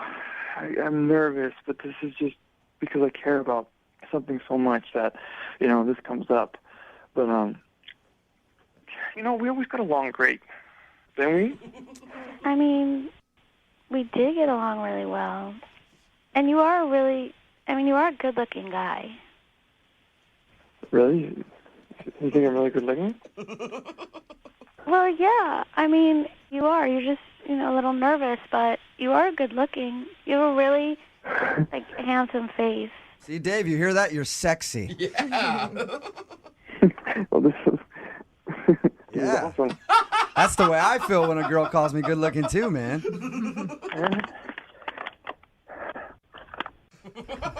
Dave, what do you keep doing? I'm just breathing. Okay. Emma, what do you think? I don't know. I mean... Hold on a second. Dave! Yeah? What are you doing, dude? You're making so much noise. I'll stop. No, what are you doing, though? Like, why are you making so much noise? It's a paper bag. You're breathing into a paper bag? Yeah. Okay. But here, I'll put it down. Yeah, put the paper bag down for a second if you can, all right? Dave. Emma, right. Would you like to go out on a second date with Dave? I will pay for it. Give him one more shot. He sounds like a great guy. He'll leave the paper bag at home so he won't be making so much noise. I mean, I would say this, that of all the guys I've ever dated, Dave is definitely probably the sweetest and most caring and considerate and nicest. He may not be polished and he's a little bit rough around the edges, but I know he would go to the ends of the earth for me, so... Well, then why not go out with him again? The ends of the earth for you? Jesus. That sounds like somebody I'd want to spend some time with. Yeah, I would. I really like you. Okay. I will go out on a date with you, Dave. There you go. Yes. Congratulations, Dave. Dave. Yeah. Congratulations. You got a second date. Ooh. You gonna be okay? Oh, Dave. Dave, are you breathing into the bag again, Dave? Well, now it's some excitement, man. Okay. All right, then keep breathing into the bag and... Brooke and Jubal in the morning. Text in at 78592 says, this girl's gonna kill Dave. Oh, poor Dave. not on purpose, on accident, if you heard today's second date update. Dave wanted to call this girl named Emma. They worked together for a few years, and he finally got up the courage to ask her out. And when we called Emma, she said she didn't even realize their date was an actual date. And you have to hear the second date update because Dave is a very nervous guy, hyperventilating the whole time. Mm-hmm. She thought he was really sweet, but never really saw him in a romantic light. That's why she didn't realize it was a date. Poor guy. Yeah. Everybody wants Dave to smoke some weed. Yeah. They're like, Dave, you need to chill out, man. Everybody's saying he should smoke a little weed, relax a little bit, because he's very high-strung and very nervous. He admitted that he was shy, but he swore he could step up his game on a second date and impress her. And she said yes, she's going to give it a try. Good. And hopefully Dave doesn't pass out and die on his date. I feel like we wish him luck, though. I just want to be in the restaurant where they have their next date, just so I can watch from afar. I want to see if he still has his paper bag on I him. want to be there so I can call the emergency people, the EMTs, All right. when he passes out. Safety reasons Remember, as well. if you want to do a second date update, all you have to do is email the show, and we will call the person who didn't call you back. It's Brooke and Jubal in the morning. Brooke and Jubal's second date update. The dating world is a lot like playing a video game. Unless you have a cheat code, you're probably going to lose. Wow. It's depressing. You're going to spend hours and hours and hours in front of a game machine, pumping quarters into it and just watching it take and take and take. Preach, brother. And take everything that you have until you lose and walk away. And before you know it, you spent 4 years of your life trying to win this video game. It doesn't care one bit about you. And then you go back the next day and somebody else is there pressing its buttons. Wow, that just got really Enough about me. depressing. We're talking about Ronald, who's on the phone right now to do a second date update. And apparently he actually went on a date to a video game arcade, and that's why I bring it up. Oh, okay. Hey, Ronald, how are you? Hey, how's it going? Wow, Ronald, I thought you were just a really, really sad man about the state of dating right now.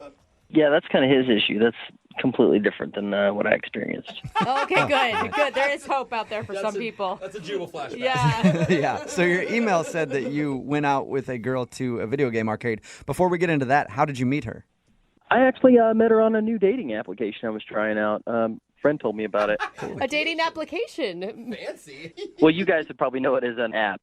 App is short for applications. Yeah, thank you. Thanks, man. Appreciate it. I didn't know that. Yeah. So, all right, so you met her on this dating application. Did you guys talk a bunch before you went out, or did you just kind of meet and then go out? We seemed to hit it off pretty good through the text. So, yeah, we went ahead and decided to meet up at an old school arcade venue. So we went in there and played some old school games like, Asteroids, and they had all the ones. It was really fun. It was a really cool place. Did you allow her to win, or did you destroy her? Well, actually, I'm a little bit competitive, but, I didn't want to, freak her out or anything. So, yeah, I kind of let her win a little bit, but I don't know, it just started, eating away at me just slowly as the points were rising. I was just like, oh, my God, this is terrible. I was like, I just felt like such a loser. What? Okay, wait, slow down. One, why would you feel like a loser for not winning a video game? I don't know, because I was looking around and everybody was, playing, and it was like the heavy competition thing started creeping in. There was a lot of couples there, and, most of the time the guy was winning. I was like, oh, my gosh, I'm like the only loser here that's losing to a female here. So you actually, you were taking it seriously that you were losing. By the way, I guarantee none of those people were watching you if you felt like they were watching you. You weren't there, man. They were absolutely watching me. They kept glancing over and kind of gesturing to each other. I saw one lady kind of nudge her boyfriend like, oh, my God, look at this. It's embarrassing. Well, you sound like an intense man. Yeah, I'm definitely a little intense. I guess she thought so, too. She thought so? Did she comment on it? Yeah, she made a little comment. We were playing Pac-Man, and I'd almost tied us up, and I guess the controller kind of got stuck or something, and I couldn't swerve around a corner, and I got eaten. And in a momentary loss of judgment, I kicked the machine pretty hard. Oh, dude! What? So you're freaking out on the machine. That's awesome. I'll kill you. Not only that, but it sounds like every time you're losing, you have something else to blame besides, I don't know, your own lack of skills. No, the controller stuck. It wasn't my fault at all. It was one of those old school arcade games. The kids have been beating up on that machine all day. Yeah, people. So the thing is, people kick those things, and then they get ruined. Whatever, it wasn't that big a deal. I mean, it happened. She didn't seem absolutely freaked out by it. Absolutely freaked out. But the manager of the store actually was a little upset. He actually walked over and kind of scolded me like a little kid, which is a little embarrassing. Oh, really? So wait, you went out to an arcade where you proceeded to get beat and then took it out on a machine, and you're wondering why this woman isn't calling you back? Well, yeah, but I mean, hold on. It gets better. Trust me, it's going to get better. So, Better in a good way or better like you ruin this date even more? no. It was a good turnaround. Okay, what happened? So, we're sitting there playing, and she kind of laughed about the manager. Seemed to, like, kind of turn her on a little bit, Oh, bad boy, huh? Yeah. Give her the bad boy thing, and I just played it off like whatever. Yeah. And, so next thing I know, we're actually behind one of the pinball machines making out. Wait, what? Wow. She made out with you behind a pinball machine? Yeah, I guess it got her a little hot, just kind of being the defiant, rebellious type. That'll happen, man. You know what I mean? When you say screw the system, I'm going to kick this game if I want to. Who made the move to make out? You or her?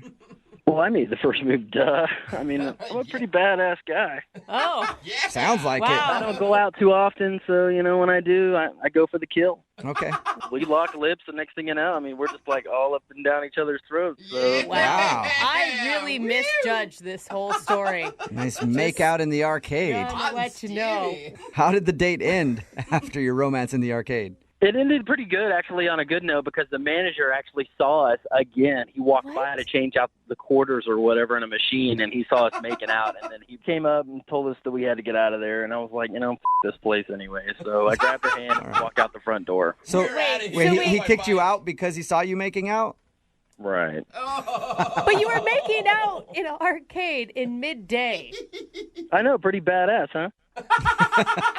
I think so, Ronald. Well, why do you think she's not calling you back then if you guys had such a hot, steamy romance in the arcade? Well, we got back to my place, and, the whole time we were pretty much, a lot of physical contact, it felt like... Wow, it's still going. I thought you were done after the arcade. No, I wasn't about to let the date end, I took it back to my place. Oh, Wow. Wow. Right. I misjudged you completely at the beginning of this call. I don't know what's happening. So what happened back at your place then? We pretty much picked up where we left off at the arcade, on a horizontal level. You guys hooked up?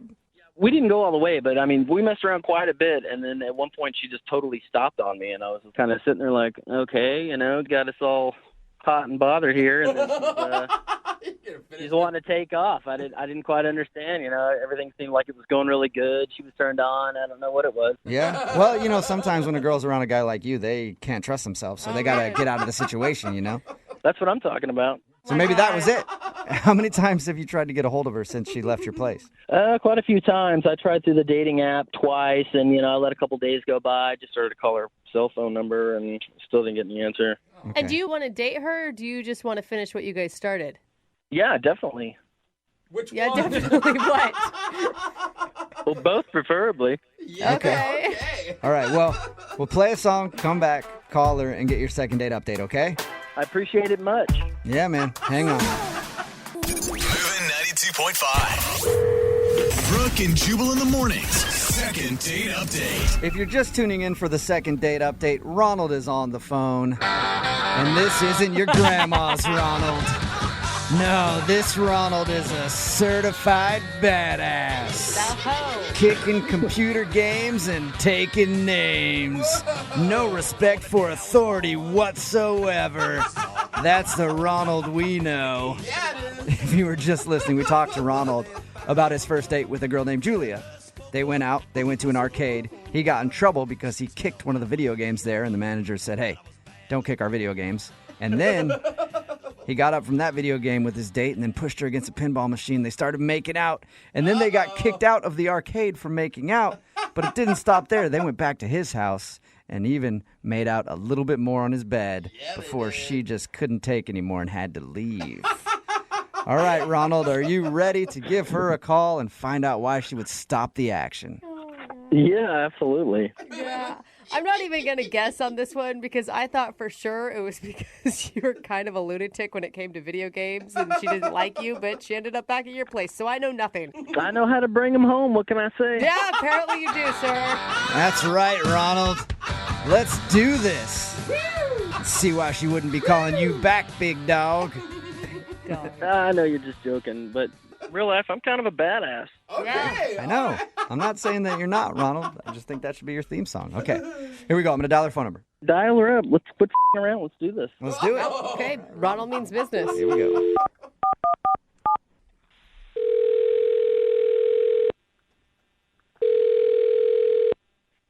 Hello. Hi, is Julia there? Hi, this is she. Hey, Julia, how are you? This is Jubal from Brooke and Jubal in the Morning. I'm sorry, who? Jubal from Brooke and Jubal in the Morning, the radio show? Okay. Nothing? Okay. Do you want to know why I'm calling you? I would love to know. I'm calling you because you recently went out on a date with a guy, and he emailed us seeing if we could get you on the phone. Uh-oh. Have you been on a lot of dates recently? No, not too many. I mean, I feel like I do maybe 2 per week. I try not to overwhelm myself. Okay. Well, this one was with a guy named Ronald, and you went to an arcade. Yes. All right. I definitely remember that one. You remember your date with Ronald? Oh, I do. All right. Well, Ronald emailed us because he thought you guys had a great time, but he says that you're not getting back to him, and he'd like to go out with you again. So he asked if we could maybe get you on the phone and find out what went wrong. He told us that the date went awesome. He even told us that you guys were making out and stuff, so it's kind of confusing. Wow, that's private. Yeah, but you know how Ronald is. Not a whole lot's private with Ronald, I feel like. Oh, my gosh. But you liked him, right? Like, you were into the date, obviously. I mean, he had this whole, like, tough guy facade going, and in a way I appreciated it because I thought, oh, like, he's trying to impress me, you know? I thought that was kind of cool. Do you mean him getting kicked out of an arcade for kicking a machine and then making out with you? Whoa, he told you guys everything. Yeah, he did. You liked that, though? That part, yes. Really? It didn't make you feel like you were in junior high all over again and dating some teenager? No, it felt, I don't know, it felt really risky and, like, fun and thrilling. So I thought, yeah, I'll go with it. It was fun. Okay, so you enjoyed making out with him there, and did you enjoy the makeout session when you went back to his place? Wait, why are you asking me? It sounds like he told you everything already.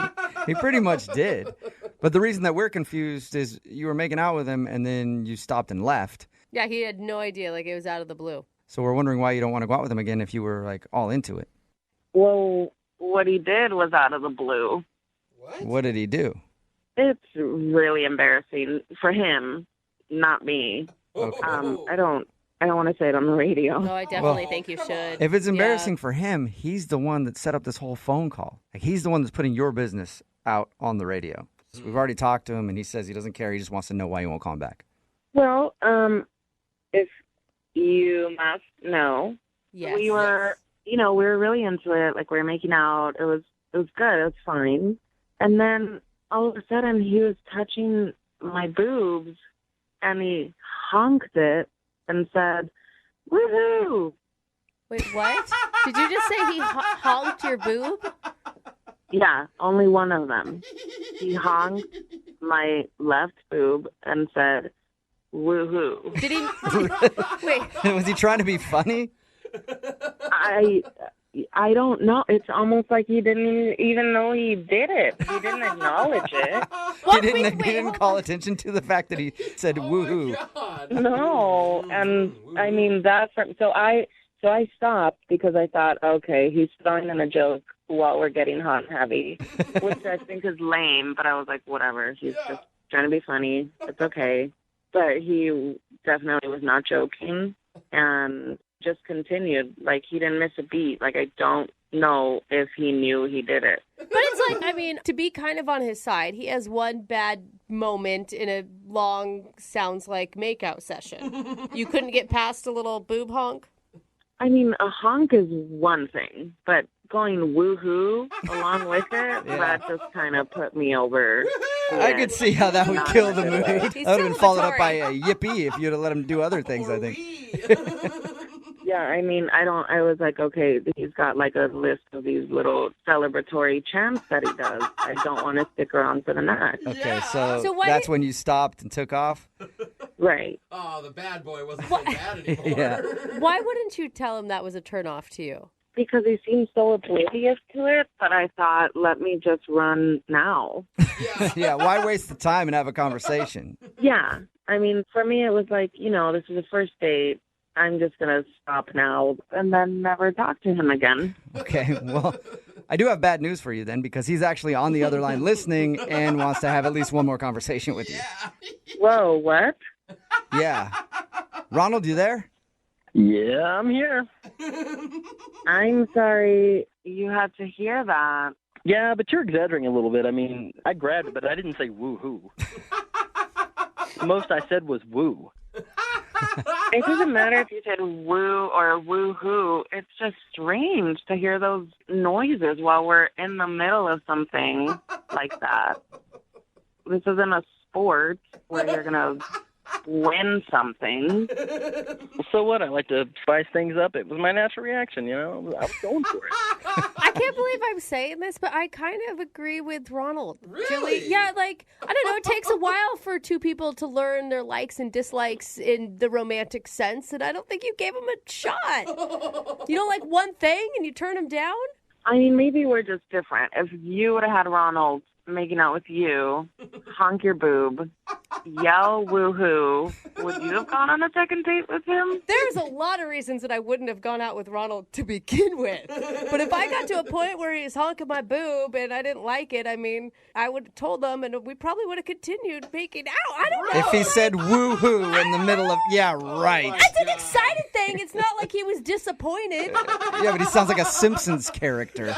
Woo! You know, like you guys are making fun of it, but she was into it at the time, you know? She was moaning, like, So, yeah, I went for it. Wow. That wasn't moaning. That was me trying to hold back my vomit. Okay. Whatever. You know you liked it. Chemistry is All good right. here. Well, Julia, I would love to ask you this question. Would you like to go out on a second date with Ronald? We will pay for it. I'm going to go with no. Oh, No? that's so weird. Really? Maybe you grab your butt and get a Zoiks out of the whole deal. Oh, gosh. Definitely not. I really don't want to feel like I'm on an episode of Mickey Mouse. All right. Well, thank you for talking to us and being honest with us about your date. I appreciate that, Julia. Sure, thank you. You're welcome. And Ronald, I'm sorry. No second date for you. That's all right. I can honk on somebody else. Oh, wow. All right. Honk Get away, after sir. it then, Ronnie. Brooke and Jubal in the morning. I'm going to text in at 78592 that says, I'm definitely over my quota today for hearing the term honk my boob. It's Brooke and Jubal in the morning talking about today's second date update. If you missed it, Ronnie, as I like to call him, is a badass. Yeah, he is. And he wanted to call a girl named Julia who wasn't calling him back after their date. They went to an arcade, and Ronald talked about how cool he was when he got upset at playing Pac-Man and then kicked the machine. And the owner of the place came over and said, hey, please don't do that. And then he was like, dude, I was just showing her that I didn't care about anything. I don't care about authority. And then he pushed her up against the machine and started making out with her, which she liked. Yeah. And then they got kicked out of the place, basically. And he was like, dude, she was totally into me because I'm a badass. Well, it turns out she wasn't calling him back because when they got back to his place, they were messing around a little bit. And then he got to second base, and he honked her boob, and then went, woo, woo. Like, actually said woohoo, and that turned her off. Then she left and decided she doesn't want to see him again. It all sounds like a story from junior high, from the arcade game, like I'm surprised you didn't just Rebel to the boob honk. Yeah. I still can't believe that was the thing that pushed her over. Like, there were so many things prior to that could have done the job. Right? As soon as he starts to like get angry at a video game and start beating the crap out of it, you're like, I'm done. all right, this guy is a little weird. Red flag. Somebody texted in 78592 and said, thanks to Ronald, I have a new signature move whenever I touch a girl's boob. Woo!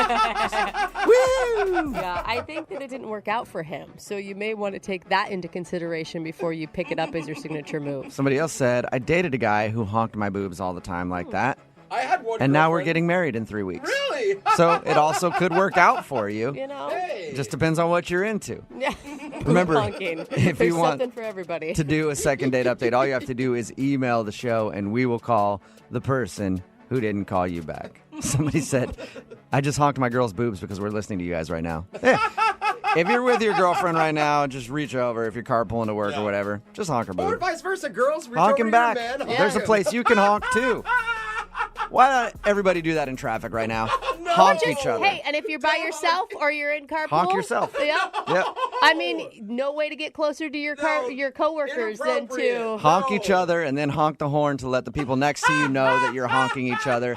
Everybody just get one big good honking on a part of your friend's body right now. I love how to good celebrate. honk fest. No. Yeah, man. All right, speaking of a honk fest, Brooke and Jubal's second date update. you know, there's very few times when I actually wonder about a first date or someone that I've gone out with. Like, if they blow me off, then fine, whatever. But it's when you've been texting with someone for a while and then they all of a sudden disappear. Yeah. That trips me out. Because I'm like, what happened? We were like flirting and everything else, and now you're gone. I figure if that happens to Jubal, it's just because she didn't pay her phone bill. Like, she probably just can't afford. That's usually what I go Yeah. through. You're correct there. We've got Kate on the phone right now. I say that because she emailed us about a guy named Trent who did the same thing to her. Now, your email says you guys hooked up, Kate? Yeah, we did. Okay. Was it a date or a one-night stand that lingered? Lingering one night stand. I right. met him at the bar that he works at, and we Okay. went home to his place afterwards. So he's a bartender. He's a bartender, yeah. Already a red flag. Just saying. So you said that you guys are texting back and forth and everything else after you hooked up, and then he just stopped and didn't give you any explanation? Yeah, no explanation. I mean, we've been texting literally every day for the last 2 weeks, and then about 3 or 4 days ago, he just stopped and didn't return my calls or my texts, and I have no idea what happened. Okay. Were they like cutie texts, you know, like good night, babe type of things? They were really sweet and playful and light, and we wanted to hook up again or, you know, get together again, whatever. I was going to say, bad choice of words there, Clearly Kate. what's on my mind. So he works at a bar. Have you gone back to the bar yet to try to stalk him there? Or is that too creepy? No, I didn't want to be too creepy. Do you know anything about this guy? I just know that he works at the bar. That's his main gig. You don't know if he's married, if he's single, if he lives with his mom. No, I know he doesn't live with his mom because I went over to his place. Okay. But I don't know about the other stuff. All right, Katie, we'll give Trent a call right after this and see if we can get him on the phone and ask him why he stopped texting you, okay? Great, thank you. Moving 92.5. Brooke and Jubal in the mornings. Second date update. All right, Kate's on the phone. She emailed us about a guy named Trent who works at a bar. They hooked up, had a one-night stand, and texted back and forth for how long, Kate? About 2 weeks. About 2 weeks. And it was pretty flirty and stuff. You guys liked each other, kind of getting to know each other. All right. Oh, yeah, Kate. Kate, And, you realize a one-night stand with a bartender is never going to end very well, right? He seemed different. I hate to say that, but he was really pretty- sweet. Any bartenders we have listening, they're probably not listening because they're probably not up. But they've got to be like, hey, wait a minute. That's kind of offensive, right? Yeah, but We every need love, girl, too. Some good bartenders out there. every girl that's dated a bartender knows exactly what I'm talking about. Well, he texted her for 2 weeks. Yeah. So he was obviously interested, and then he just kind of disappeared. All right, Kate, you ready to get him on the phone and ask him why he just stopped talking to you? Yeah, I'm really curious.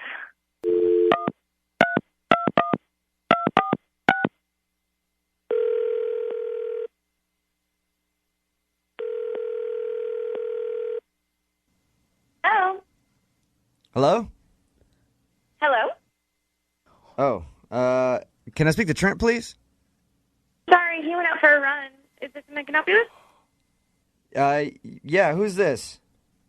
This is Trent's girlfriend. Oh my god. Oh my god.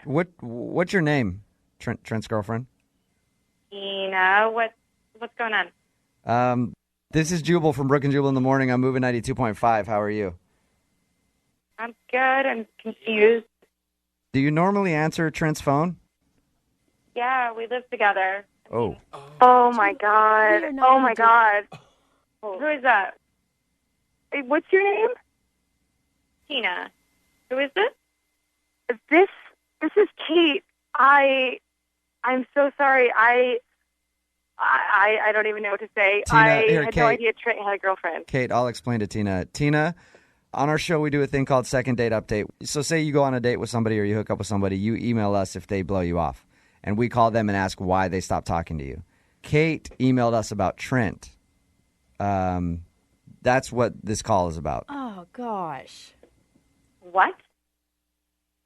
I don't know how to say this. I'm so sorry. I had no idea that he had a girlfriend. We met at the bar. I went over to, I guess, your apartment. Oh, God. And I had no idea he had a girlfriend. He didn't say anything about it. I am so sorry. I'm so confused. I'm sorry. Trent. Yeah. Look, I don't know if this is like a prank call or I don't know what's going on, but No, Tina, this is not a prank call. Kate emailed us because her and Trent hooked up 3 or 4 weeks ago. So we were calling to get a hold of Trent to ask him why he stopped texting her. Look, we've been together for 5 months, and I know he wouldn't do this to me. I'm sorry. I just don't buy it. That's not Trent. No, I'm totally honest. I'm so sorry. I mean, I was... Okay, look, I actually am in a relationship, and I'm not just a slut, okay? Wow. So, Okay. Whoa. I don't Like, really want to listen, have I'm trying to help you out. I'm not a liar. I'm not trying to get anything from this. I'm just as shocked as you, I hope. I mean, if you really don't believe me, do you want me to send you the photo of his that he sent to me? Okay. Listen. Wow. Ladies, you need to calm down right now because you are getting at each other over an a-hole, and you need to realize who the real enemy is right now, okay? So I want you both to take a deep breath. There's no reason to be mean to each other. Deep breath. I know my man, and I love him, and I don't know what this little slut...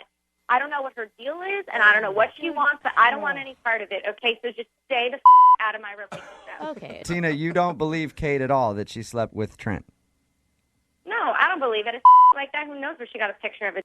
Doesn't mean it's my man. Wow. How do you think we got your number? Look, I'm going to go and be in my happy relationship because I know he's a good guy. That's what trust is. I'm not going to believe some random that calls me. Goodbye.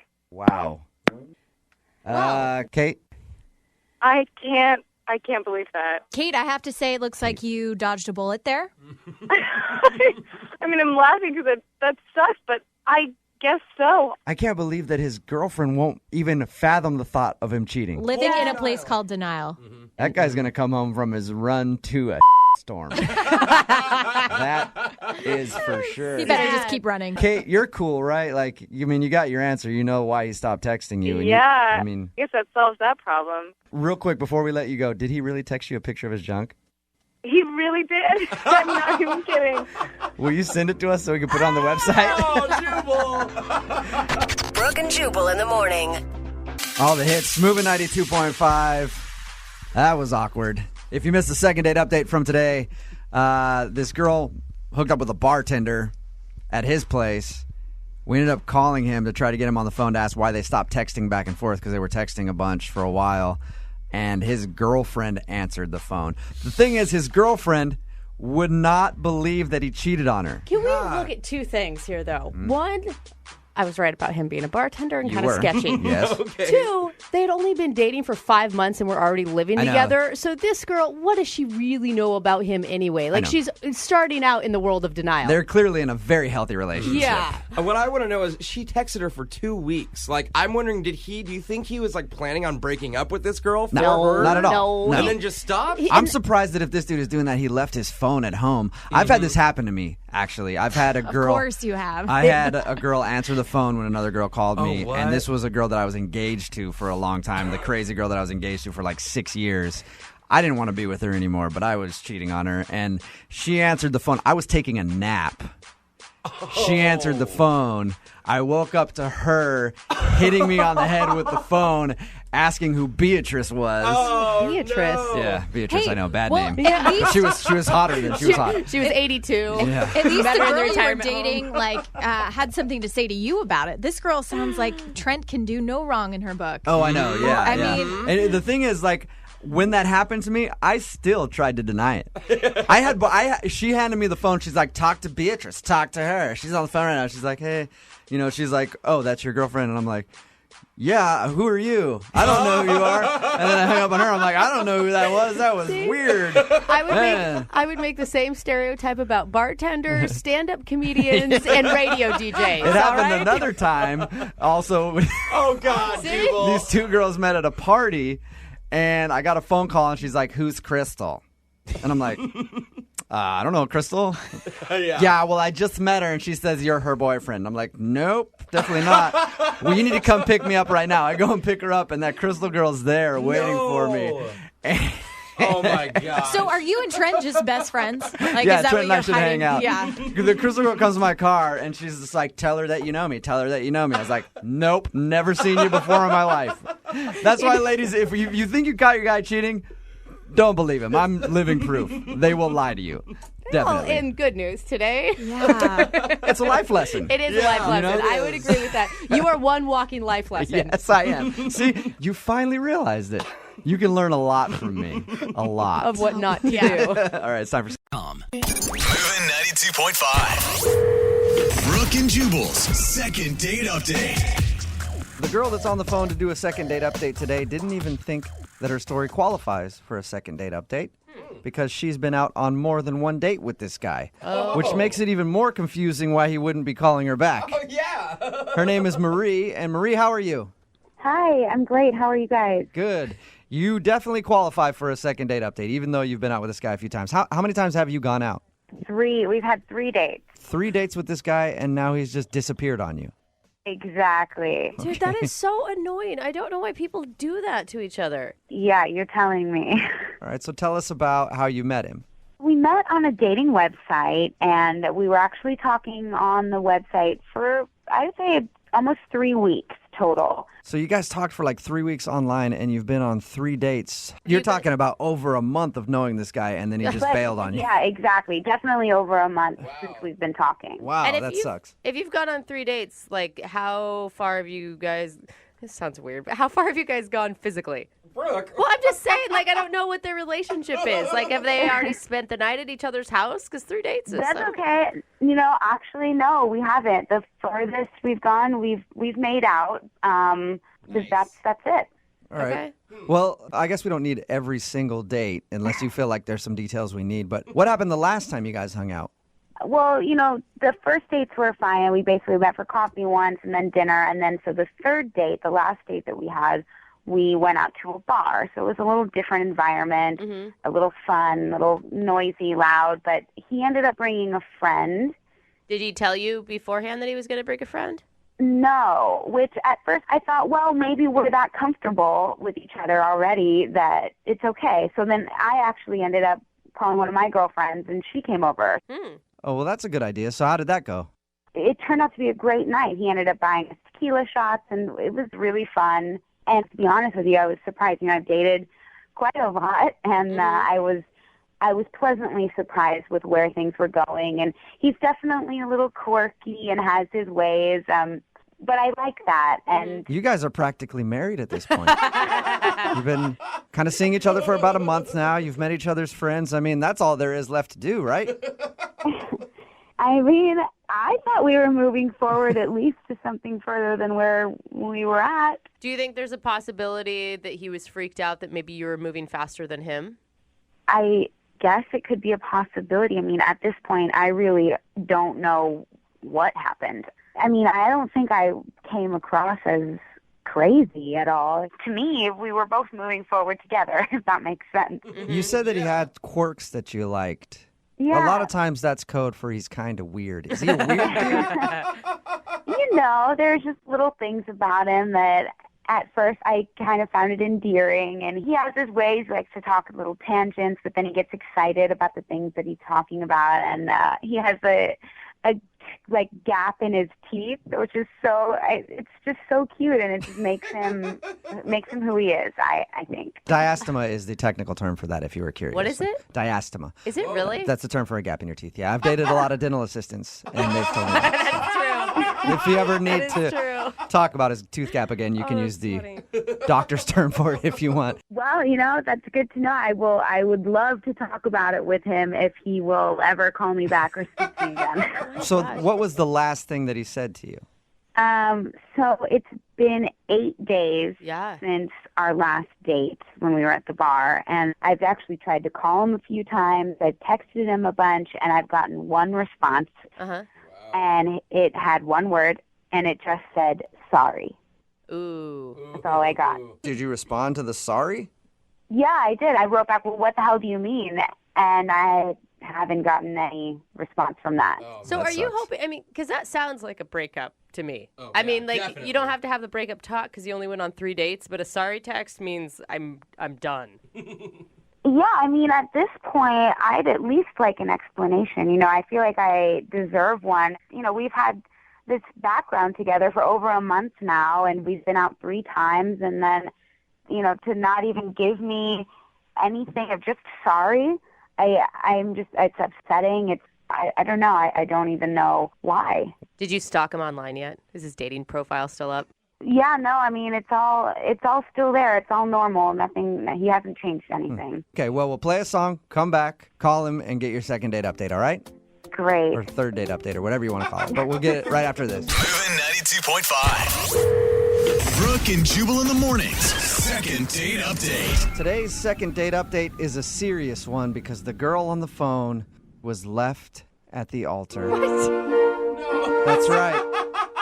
It's a very, very sad story. Oh, my gosh. Way more in depth than any of our other second date updates. Is she pregnant too? She might be. Yeah. We don't know. She said that she hasn't hooked up with the guy yet in that way, but weirder things have happened. She was basically married to this guy. Oh. They've been dating for about a month now, and they've gone out on 3 dates in that time. The last time they saw each other, they had fun. They partied with a few friends. Then he didn't text her back. She didn't hear from him for a little while, kept texting him, and he finally just sent her one text that said, sorry. Ooh. And that's the last she's heard from him. Marie, are you ready to call your fiance? It wasn't that serious. It really wasn't. But yes, I'm ready. I'm ready. Okay. Are you mad at him right now? Are you angry with this dude for just ghosting on you, basically? I mean, I don't want to be angry at him, but I am, and I'm mostly confused. I really just want some answers. Depending on his answer, I guess you can judge if you're angry or not. Yeah. Good point. All right, I'm going to dial his phone number right now and see why he's stopped calling you after 3 dates. Here we go.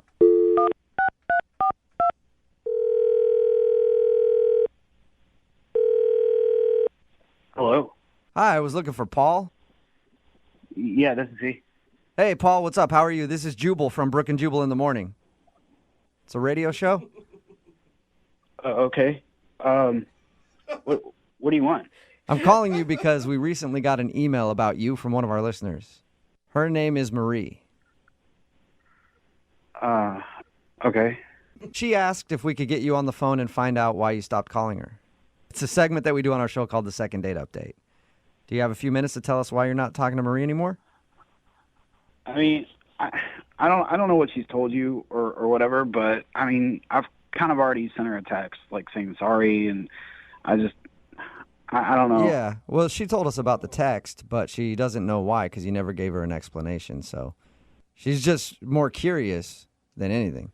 I honestly don't think I really want to tell her. Yeah, but Paul, hey, Paul, have you ever gone out with a girl that you liked a lot and then she just stopped talking to you? I mean, yeah, but... Yeah, so doesn't it kind of suck when you don't know why? Yeah, I don't know if I can tell her. I don't know how to really tell her, Well, so... the thing is, you're not telling her right now, you're telling me. Right? I mean, I don't know, man, but... I mean, you said you talked to her, so you're probably just going to repeat, what I told you. So it's. I don't know. You can pick and choose information. Why don't you be straight with us, and then we'll decide what she needs to know. Was she moving too fast? That's what we were thinking. Yeah. Like maybe she was ahead of you? No. I mean, don't get me wrong. It was not. It's nothing that she did, okay? It wasn't her fault at all. It was all on me, okay? And this is 100% all to do with me. Okay, well then if it's your fault, why don't you just tell us what happened? I mean, if it's not anything that's going to embarrass her. The thing is like, dude, it was just bad, okay? Like, I kind of want to, like, move on from it, just forget, like, it ever happened. It is what it is kind of thing, and just move on. There was, like, what was so bad? Yeah, that's weird. Did she tell you about the last date that we had? Like, when we went to the bar? She didn't tell us much. She just said you hung out at a bar with some friends. Yeah, well, all right. Well, I was pretty drunk because, we were there with friends, drinking a lot. I drank probably way more than I should have. Mm-hmm. But we were having a good time, and, that's where I messed up. All right. Well, my mind automatically goes to you were there with friends. Did you mess around with one of her friends or something drunk? I mean... All right. That sounds like a yes. That sounds like a big yes to me, Paul. You dirty dog. All right. Well, let me just explain. Okay. So I don't know why. Like we're drinking like we're 21 again. And so I'm coming back from the bathroom and I pass her friends. We start talking in the hallway. I don't even remember like how we got to the point, but we start making out. And I like. In like mid making out, like I sober up like instantly, like that moment of clarity, like what the hell are you doing kind of thing. And at that point I was like, whoa, I got to get out of here. Like, this is not how I am. This is not who I am. Like, so I like called my Uber and I got the hell out of there. Like, pretty much at that point. All right. That's understandable. And what a crappy friend she has that's making out with some guy that she's crushing on. Like, that sucks. Well, I mean, I don't want to put it on her. I mean, like, literally, I know how to drink, and that was not how you're supposed to drink, like, throughout the night. So, like, I take a lot of blame for that. So you're kind of taking responsibility, but then you're kind of blaming alcohol. This is what I'm hearing from you, Paul. I mean, you can blame it on the goose right now. You know what I mean? So. All right. So, well, that's understandable then why you'd be like, does it suck, though? I mean, it sounds like you guys were having a fun time dating. Yeah. Does it suck that you made this mistake and now you don't feel like you can talk to her? Totally, dude.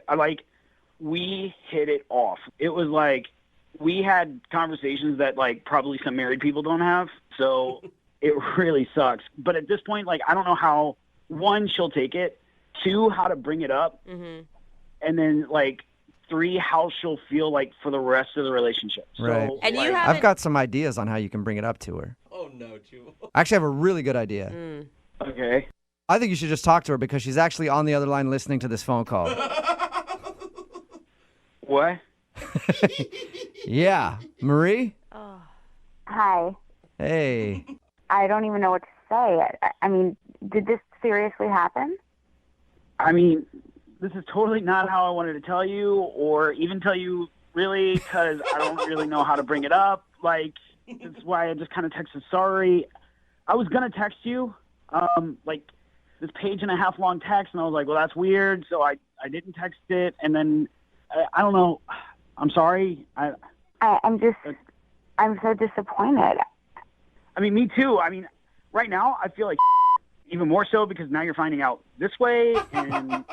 Like, that's not who I am. I can't believe my friend did that. I mean, she hasn't said anything to me. Yeah, I don't want you to blame her. I mean, like, I'm taking responsibility for it. Like, I guess. The goose. Well, let me just say this. Like, it totally wasn't emotional at that point because there was no connection. Like, when I got that moment of clarity, I was like, what the is going on? Yeah. And it was just once. Yeah, like, that's it. I don't even know her name, to be honest with you, and I don't really care to because, like I said, it wasn't emotional at that point. It was like 100% physical. I mean, I don't even think you made out with me that night. Ooh. Maria, it's bad no matter what, but at least he's kind of a stand-up guy about it. I mean, a lot of guys would do this, and then they would continue to talk to you. They'd probably text your friend and be like, hey, don't mention what happened. Like, at least he was a big enough man to be like, I screwed up, and now I shouldn't continue this relationship. But it's also like the biggest red flag ever. I mean, if he's already... Yeah. If he's... How are you going to I mean, not that him? he's cheating on you because you haven't had that guy's talk yet, but if even in the beginning he's already making out with other chicks while you're there, I don't know. But he said he's never done that. It's not like him. Yeah. But the thing is, Marie, I really like you, okay? I think we had a really good connection, and I think we still do. I just... Yeah. Is there any way you can forgive me? I don't know what I can do to maybe that, you know, you could forgive me for, you know? I can't believe that my friend didn't even think that she needed to tell me. I mean, at least you're telling me. At least she was just going to keep it a secret. That's not a good friend. Yeah, that definitely isn't. Yeah, but he was pressured into telling you and didn't even realize he was telling you. He was never going to talk to you again, actually. Was that have really been the situation where you just thought you never wanted to talk to me again? Like I said, the one that got away kind of situation, but I don't know. It's been eating me up inside, so I probably would have ended up calling you. I don't know, maybe tomorrow, the next day. Eventually, I would have called you. That's kind of sweet. That's kind of sweet. It clearly upset him so much that he knew he did something wrong, and there was a reason why he, was so upset by it and then had to just leave. I mean, it just shows how much he cares. Yeah, I thought we had a really good connection, and it was... Yeah, I agree. We connected on so many levels, so... I don't know. I don't know why I have such a hard time believing you, Paul. I'm so down the feel middle. like you're just feeding her lines at this point. Would you forgive her if she made out with one of your friends that night? I would have to know the situation. I'd have to know all the details. I'd have to know all the information, you know? Like, me personally, this situation, it was only physical. My mind, you know, I was with Marie that night. I was not with her friend. I couldn't, like, emotionally kiss you then afterwards because I knew what I just did. So, I mean, really, I did it for you, you know? Oh, my God.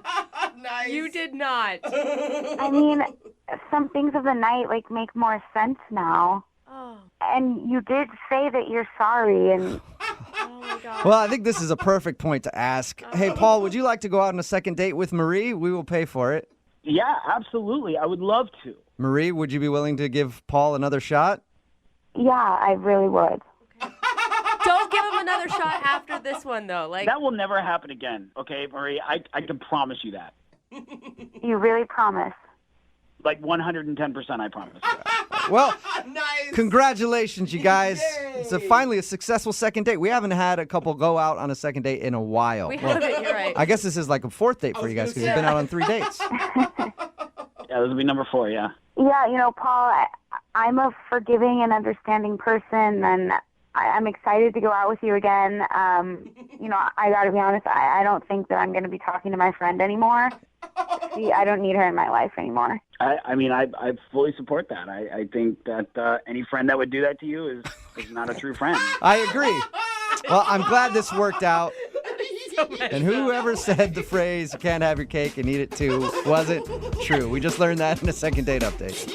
Brooke and Jubal in the morning. Text in at 78592 says, that's quite deplorable, promising you won't cheat again after a third date. I read that text, I'm going to say, good job, texter, by using the most complicated word any texter has ever used. Deplorable. Hey, cool. Yeah. Fancy. People with texters, you're like, they stupid idiot. Yeah. It's a lot of syllables. Talking about today's second date update. If you missed it, Marie wanted to call Paul. They've actually been out on 3 dates. Yeah. And the last date was a group date with her friends. And Paul admitted that he wasn't calling her back because he drank too much and made out with one of Marie's friends by the bathrooms. Oh, man. He admitted it. And then Marie suggests, then Paul agrees that they should never speak to that friend again. Wow. Because she's a bad person Yeah, for definitely. not telling Marie. It wasn't Paul's fault. No, It was her definitely. friend's fault. Definitely her fault. It's probably a relief to her, honestly, because she's been trying to hide that for a while now. Like, whew, finally. So now her and Paul can continue on in their relationship and screw that friend. Perfect. Remember, if you want to do a second date update, all you have to do is email the show, and we will call the person that made out with your friend. On the phone for a second date update today, thinks she's not getting a call back from this guy because of a strange hobby that she has. It's not even that strange. I don't think so, at least. Carol, how are you? Hey, how are you? Yeah, I'm all right. Thank you for asking. So your email said that you think that what's the guy's name that you want to call today? Jason. Jason. It says that you think Jason isn't calling you back because you have a weird hobby. Yeah. Well, that's what I'm thinking. Is she like an extreme knitter or something? Why don't you tell everybody what this hobby is, and then we'll judge and see if we think it's strange. Okay, it's called joggling. Joggling? Never heard of it. Wait, Yeah. like Joggling? Uh-huh. Joggling. It's where people juggle and jog at the same time. I've heard of this. Like, there's always somebody in a race that's like joggling. Really? Yeah. Is this a joke or are you being serious? I feel like I'm getting... No, it's not a joke at all. Joggling, like you run and juggle at the same time. Yeah, you jog. Everybody's mind is blown. I read your email and I was like, because I'd heard of it before. I've never heard of it. And I was like, doesn't seem like a big turnoff to me if there's a girl who's into joggling. I actually might think it's kind of interesting. That is some talent. Thank you. So apparently you're a weirdo, Carol, because you like to joggle. How long have you been joggling? About a year, almost a year. Oh my God, the name is just so funny. It really is. I'm actually kind of impressed because I can't even juggle standing still. Yeah, right? And why do you think this guy isn't calling you back because you like to run and juggle at the same time? I don't know. It just seemed like the second I brought it up, he just got really weird. How? I don't know. He just looked at the bartender, and then he wasn't really asking me that many questions. It was just awkward. He's like, whoa, check, please. I'm not going out with you, you circus freak.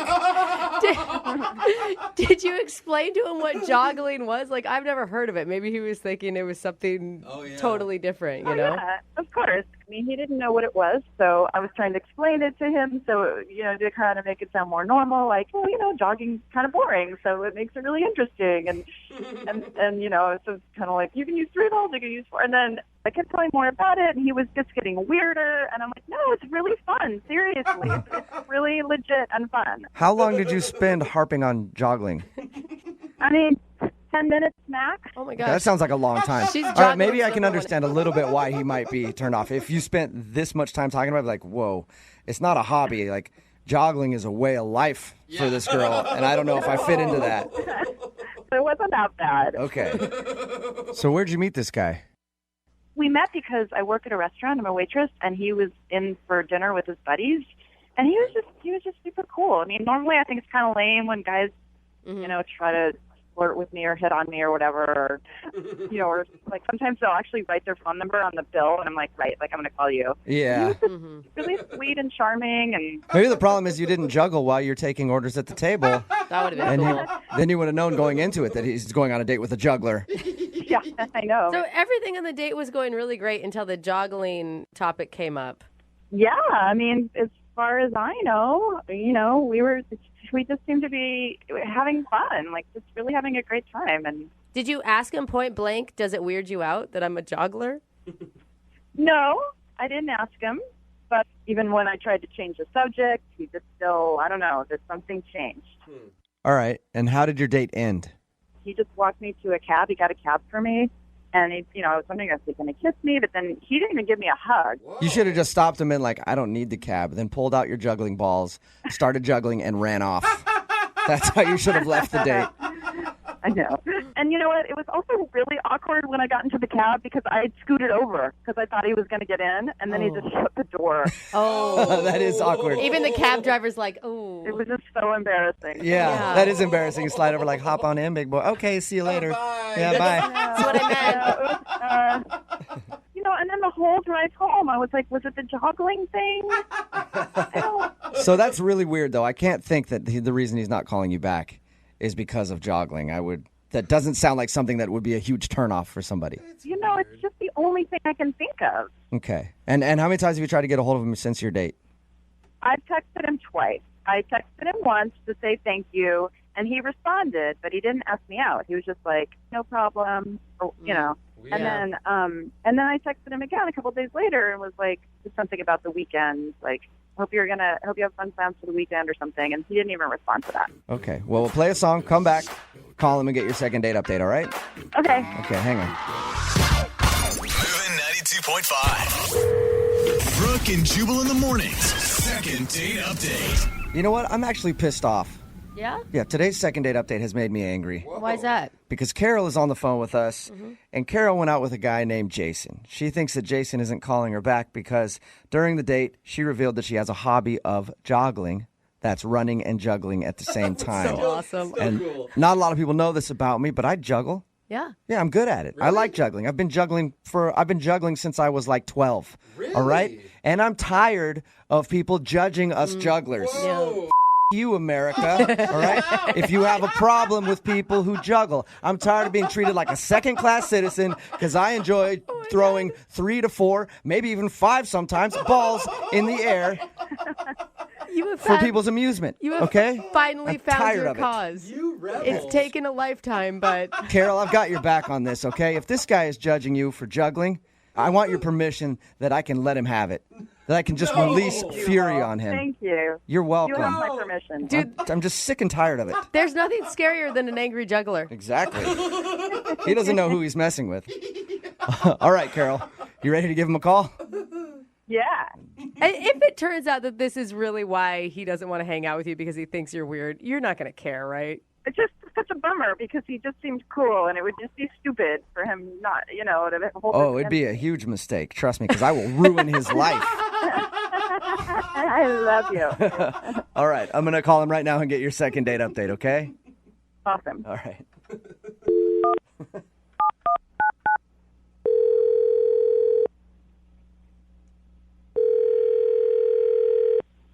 Hello? Hi, can I speak to Jason, please? This is Jason.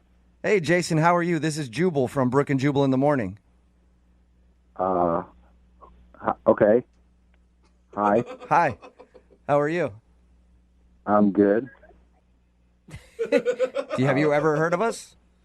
No. Okay, cool. That's all right. Well, the reason I'm calling you today is one of our listeners sent us an email about you. Her name is Carol, and you recently went out on a date with Carol.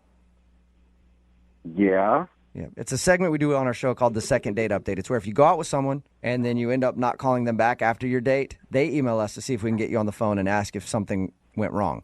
So Carol wants to know why you're not calling her back. So she emailed you about our date? Yeah, we talked to her a little bit about it. She said that everything seemed to be going well. Wait, she told you about it? Yeah, she did. She said everything was going fine until she brought up the fact that one of her hobbies is running and juggling at the same time, something called joggling. She said after she told you that, you seemed cold and distant and like you didn't want to talk to her anymore. Well, yeah. I mean, it was... So the juggling turned you off? No, okay, it was kind of cute at first. Mm-hmm. She's a cute girl, and she's like, yeah, I like to run and juggle, and I was like, well, that's cool. And then, she kept talking about it. Okay. And, I don't know, it just sort of got weird. How did it get weird? I don't understand what is so weird about her liking to run and juggle. I understand it's not something that everybody does, but... We kept talking about it, and that conversation just launched into this whole new weird conversation that she started talking about stuff. And a new weird conversation about what? Well, she asked if I wanted to do it with her, the juggling thing. Okay. And she asked if I wanted to be her joggling husband at one point. What? So was joggling husband? Yeah. Was it just the word husband that threw you off at that point?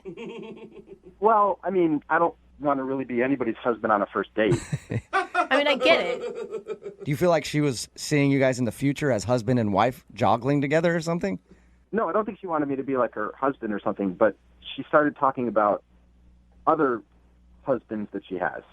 What do you mean other? What? She's married? Other husbands. No, she's not married, but she has other husbands that she has. She has a gym husband, and she has a movie husband and a wedding husband. And... Okay. She's one of those people. I have my work hubby. That kind of thing? Okay. But don't you think, I mean, she's just replacing the word friend with husband at that point. She thinks it's fun. Yeah, that's basically what she's doing, except she has 10 husbands. It's weird. It's kind of weird to call everybody your husband. I'll agree with you on that. She was just so adamant about it. She just wanted me to be her joggling husband. She kept saying that a couple times, and then she kept saying, it's not a big deal. I have other husbands. It's just like that. And I don't know. It was weird. I didn't want to just be another husband in her life. Another husband. She's got too many husbands. Gosh. This girl has problems. So why not just tell her when she texted you hey, I'm not interested. I don't want to see you again. It didn't seem like she would take that for an answer. Okay, so now you're her disappearing husband. Yeah, basically, I guess. All right. Well, thank you at least for telling us why you're not calling her back. I appreciate that. Yeah, sure. I think you should also tell her, though. No, I don't think so. I think I could just move on from this. Oh, okay. Well, then I probably shouldn't tell you that she's actually on the other line listening and would love to talk to you. What? Yep. Carol, you there? Yeah. Hey, Jason. Hi. Can I just say something? Okay. First of all, Jubal, thank you. First of all, I have never had a guy say, why didn't you just tell her you weren't interested instead of just not answering her? That's super cool. Yeah, you're welcome. And P.S., Brooke is totally right. It's just a phrase. It's just oh, that's my work husband. It's just a joke. It's just cultural. It's not weird. No, actually, it's not cultural. I've never heard anybody refer to everyone in their life as their husband. Jason, it's a normal thing. So if I was like, hey, after I'm done with this date, I'm going to go hang out with my movie wife, you wouldn't have thought that was weird? No, I think it's more open. And by the way, joggling is getting pretty hot. I mean, it's super cool. Come out with me and we'll joggle for 90 minutes. You will love it. I don't want to joggle for 90 minutes. It sounds crazy, okay? No thanks. Carol, I mean, though, I want to be on your side on this one, but I just think it's kind of weird to just even bring up the word husband, period, on a first date. Thank you. It's a pretty intense word. For me, it's the opposite. It's like making that word super casual. Yeah, but you have 10 of them, okay? As long as you have, like, a guy friend that you're talking about. You like, it sounds like every guy you ever meet, you decide is your husband. Oh, my God. That's not true. If you already had a juggling husband, what would I have been? I don't know. Maybe I don't even want you to be my juggling husband anymore. Well, don't you think it's a little weird you, like, call the radio station to try to get a second date with me? It's not that weird. I'm her radio husband, so it's fine. Jason, would you like to go out on a second date with Carol? We will pay for it. No. No, okay. Oh, that was quick. Hey, you're missing out. No, I prefer to date girls who don't have a husband already. I guess that makes sense. Brooke and Jubal in the morning. Remember, if you want a second date update, all you have to do is email us, brookeandjubal@moving925.com. We will call the person that didn't call you back. We've got Martin on the phone with us. We just spoke with him about the date that he went on with a girl named Joanne. They went downtown, had Thai food, rode the Ferris wheel. He doesn't understand why she isn't calling him back. It sounds to me, Martin, like you're not over the long relationship that you got out of 5 years. Well, you know. I just think, Martin, you sound kind of boring a little bit. Okay, I mean, don't insult the no, man.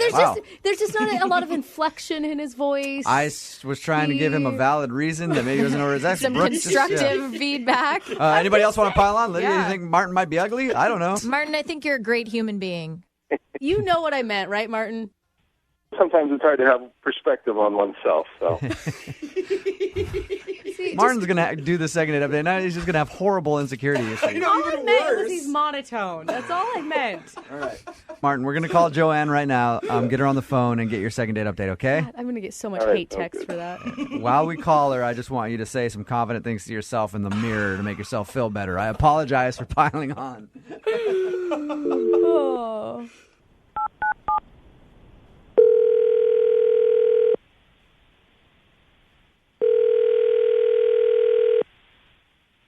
Hello. Hi, can I speak to Joanne, please?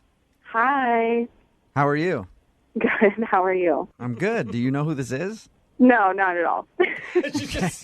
You're like the most friendly person I've ever spoke to. Hi. This is Jubal from Brooke and Jubal in the morning. I'm moving 92.5, the radio station. Oh. Okay. Why are you calling? You were going on a date with a guy named Martin a little while ago? Yeah, I went on one date with Martin. Oh, that's interesting. Because we do a segment on our show called the Second Date Update. It's where if you go on a date with someone and then blow them off, they email us to ask why you haven't called them back. So Martin emailed us about you. It is kind of weird. We started out this phone call so happy and peppy. Yeah, right? Come on, Joanne. I'm just so confused. He emailed us and said that you guys met through a mutual friend. You went downtown, had some sushi, rode the Ferris wheel, and had, in his opinion, a fun time. And then you parted ways, and he hasn't heard from you since. Okay, that's definitely not how the date went. And clearly, his memory is not ringing true because he was talking about his ex-girlfriend the whole time about, you know, he dated for 5 years. He doesn't know how to date, clearly. And then, like, towards the end of the night, we were, like, on the Ferris wheel, and he's like, you know, let's talk about what we could change. Let's see, what could we change about each other?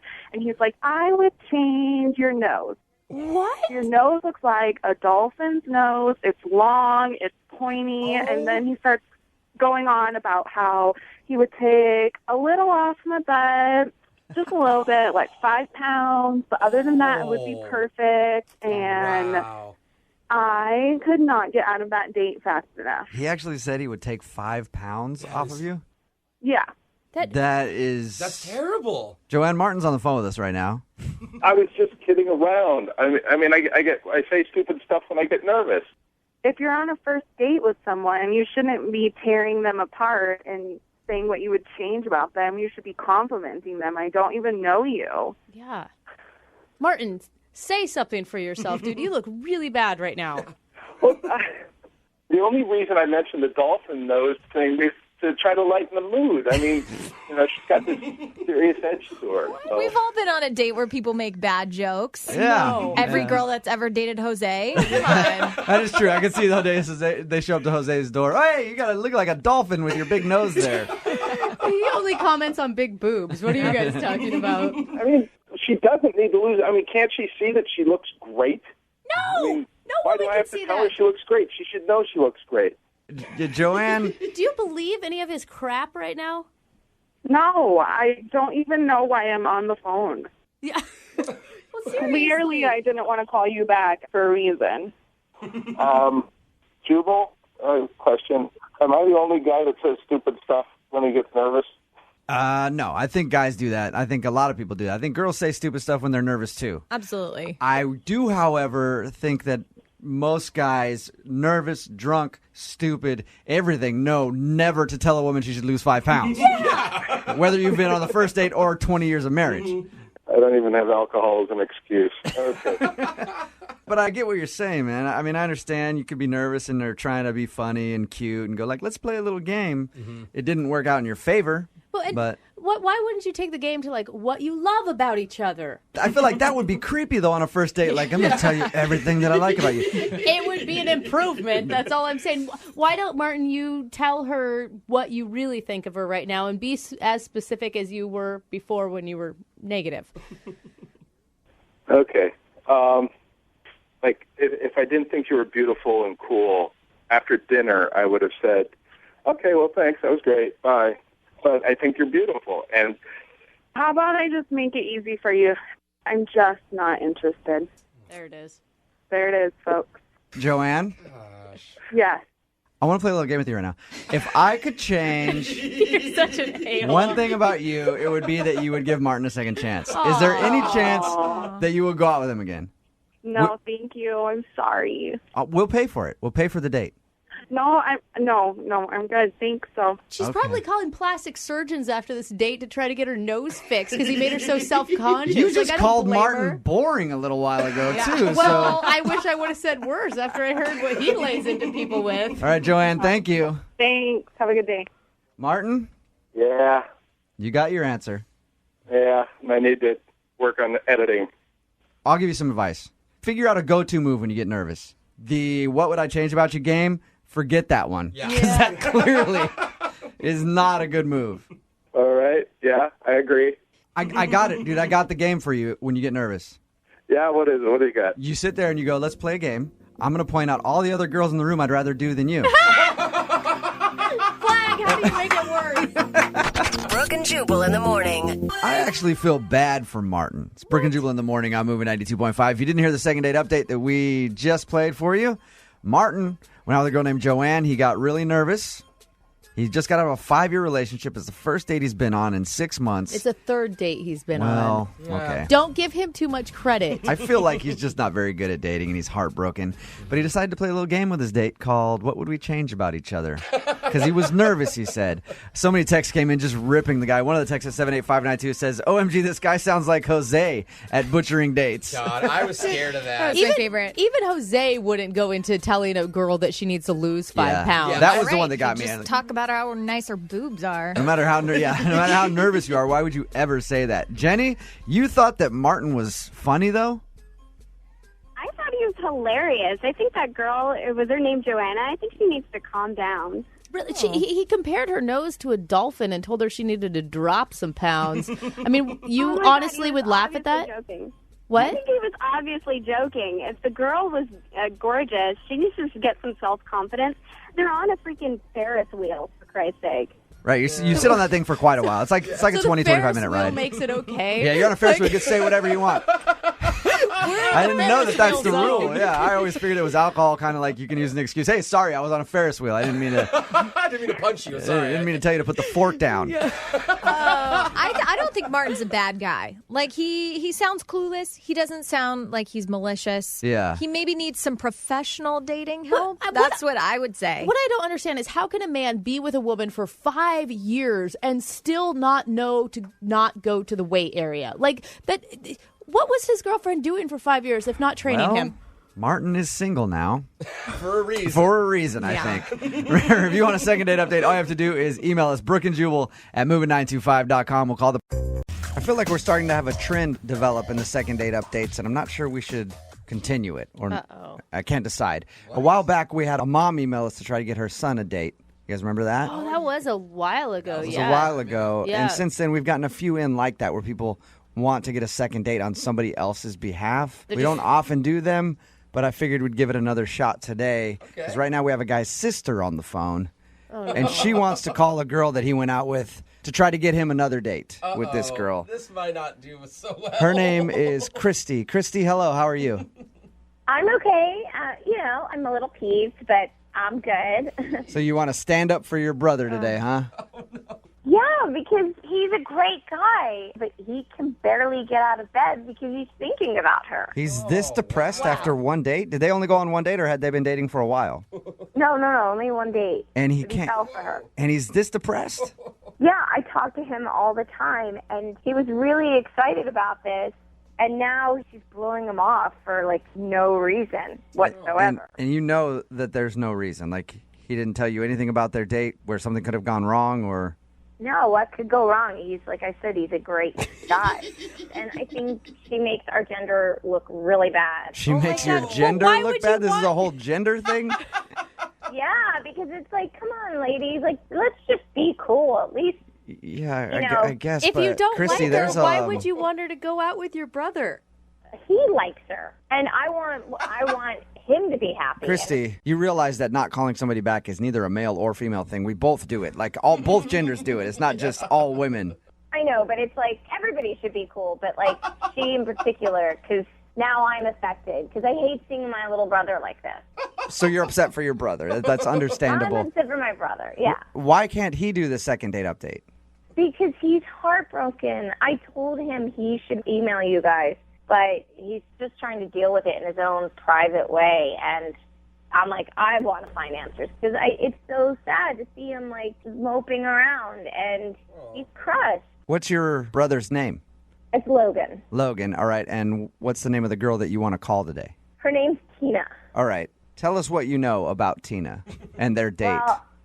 Well, obviously, I wasn't on their date or anything, but, Logan said that he met her at a party, and he was just smitten from the get-go, because I think he said she's new to town. She moved up somewhere from the south, but I forget.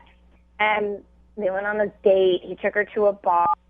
They really hit it off, and they hooked up after the bar, but he was really quiet about the details, but I know my brother. You didn't ask your brother for all the sort of details of his sexual conquests? I mean, he was like, no, but he was being really respectful. He's not one to kiss and tell, but he called me after the date and telling me how much he really, really liked her and how sweet she is and how cool she is. And he was just gushing about her, basically. So what did she do that was so horrible to your brother then? Just not calling him back is the horrible thing? Yeah, ever. That's not cool. Okay. How did you get her phone number? I took it off of his phone. Does he know that you're doing this? No. Okay. But this is why it breaks my heart. Because after the date, when he called me and was telling me everything, he basically said that he thinks this one, Tina, could go the distance. And I've never heard my brother say that before. Well, okay.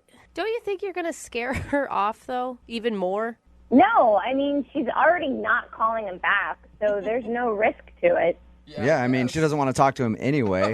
All that's going to do is just seal the deal if she finds this annoying that you get her on the phone for a second date update. Or I could be the hero and get them back together again just because of some stupid reason that she's not calling him back again. Oh, my God. And he has no idea why? Has he told you anything? No. So if it's some dumb girl reason, then I can clean it all up. And then if not, then I can give him a little peace and closure. Okay. What if she's just not attracted to your brother? That's impossible. He's adorable. No, I mean, if she's not attracted to him, which I find ridiculous, then she should just say, hey, I'm not attracted to you. Yeah. Then he can move on and not be moping around all the time. And you don't think that it's crazy for your brother to be so invested in one date that he's moping? No, I think the heart wants what the heart wants. And I think it's great that he met somebody that he can at least acknowledge that he has feelings for. Like, he's never had that before. He always just, like, meets chicks and, like, shrugs them off. Not in a bad way. Like, at least he returns their calls and texts. But, like, we're a very communicative family. Let's just say that. Yeah, it sounds like you guys are very close. All right. Well, we're going to play a song, come back, call her, and get your brother's second date update, okay? Thank you. All right, hang on. Moving 92.5. Brooke and Jubal in the mornings. Second date update. Anybody who has a brother or sister knows that if you want to be a good sibling, you have to help your brother or sister get that booty. Oh, Am I right? No, that's not what you do. When I'm right, I'm right. I remember being a young boy and guys would come over to pick up my sister for a date. I'd walk by the door, give them knuckles, and be like, you hit it, and you hit it hard, bro. And you don't step foot into this house again unless you hook up with my sister tonight. But that's because I'm a good brother. And on the phone right now, we have a great sister. Her name is Christy, and she's calling to do a second date update on her brother Logan's behalf. I guess Logan went out on a date with this girl, seemed to really like her. Now the girl's not calling her back, and he's been moping around. So his sister, Christy, got this girl's number from his phone and wants to call her and ask why she's not calling her brother back. So we're about to call this girl right now. What's her name again? Tina. Tina. Oh, my gosh, Christy. I mean, just even listening to the explanation of that, don't you think it sounds a little crazy? Okay, the way that Jubal explains it, it makes it seem like dirty and that it's all about hitting it or banging it or flipping it or whatever. All of those things. Every single one of those. But I, like, with my brother and this girl Tina, it's like possibly true love. Okay, because So- you said that right after the date he called you and was like, this is the one, big sister. And you were like, sweet, come over and cuddle with me. No, I didn't say anything about cuddling at all. I'm just trying to get the guy a second date. That's all. You guys sound like a close brother and sister. I figured that's what you do. He calls, he's like, she's a great. And you're like, come on over, we'll spoon and talk about it. And I'm actually with Jubal on this interpretation. Can you just please make the call and find out why? Yes. I'm not calling back. I'll call her right now, all right? Okay, thank you.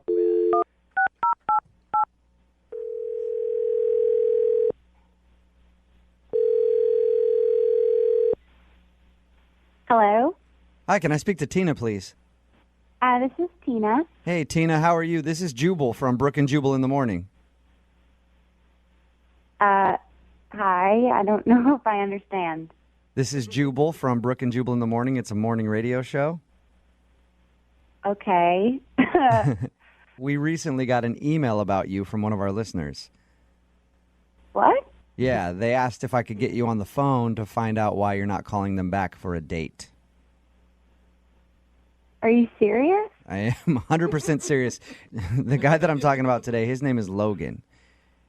Oh, my God. And I guess Logan has been trying to get a hold of you since you guys went out, but you have not been responding to any of his text messages or phone calls. I can't believe this. This is so weird. Can I ask you a few questions about Logan? Okay.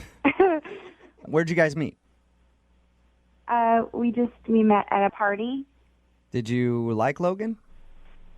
I'm kind of new to the area, and he, like, right away was smiling and chatting with me, and it was nice to feel welcome, and so we went out and stuff. And I mean, I thought he was great, you know, but I just don't think that he's for me.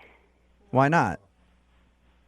Well, something happened after the date that I just thought was a little inappropriate, and it's not really the kind of girl I am, and I just... I don't know much about your date. I just know how you guys met and that he's been trying to get a hold of you. Did you guys, like, make out or anything like that? It's such a weird question. I know. Well, I mean, I just want to know. My mind goes, like, what could have happened that was inappropriate, so I'm just wondering if he did or tried to go too far. You know, Okay, you're making me blush here. I would say we kissed, and dinner was nice, and then we went our own ways. I'm a good girl from the South, you know. And anyways, I got this text from him, and I was so excited. Said, "Hey, I had a great time," and I said, "Yeah, I had a great time too. Dinner was great." And then he said, "So how about some dessert?" And then he sent a picture of his junk to me. Are you serious? Guys are so terrible at this. You know what, Tina? I don't know what. I apologize on behalf of all dudes, but I know how it is, and I know so many guys that as soon as they start talking to a girl, they're like, "Oh, she said hi to me. Might as well pepper her phone with some junk pics." Yeah, it's just not like who I am, It's not like how any girl is. And did he actually use the dessert line with it? That is so Yeah, it was pretty lowbrow. Did you He could have used a way better line, and then you would have been interested. Like, I don't know about that, but so have you talked to him at all since that picture? I don't think he merits a response. Like, he's on a different page that's not, I'm not interested, so I figure, cut it off and make it simple. Why? He's not for me. That's interesting because apparently he doesn't know any reason why you wouldn't be calling him back. I can't believe that. Or at least that's what he said to his sister, who is actually on the other line right now and wants to talk to you about her brother. So weird. What? Yeah. His sister, Christy, is listening to this phone call. And she emailed us because she wants to try to get him a second date with you. Christy, are you there? Hi, Tina. Oh, my God. Christy, did you hear what your brother did? Yeah, and I have to say, that's it?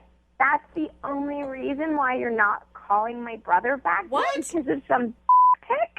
Yeah. You don't think that that's horrible?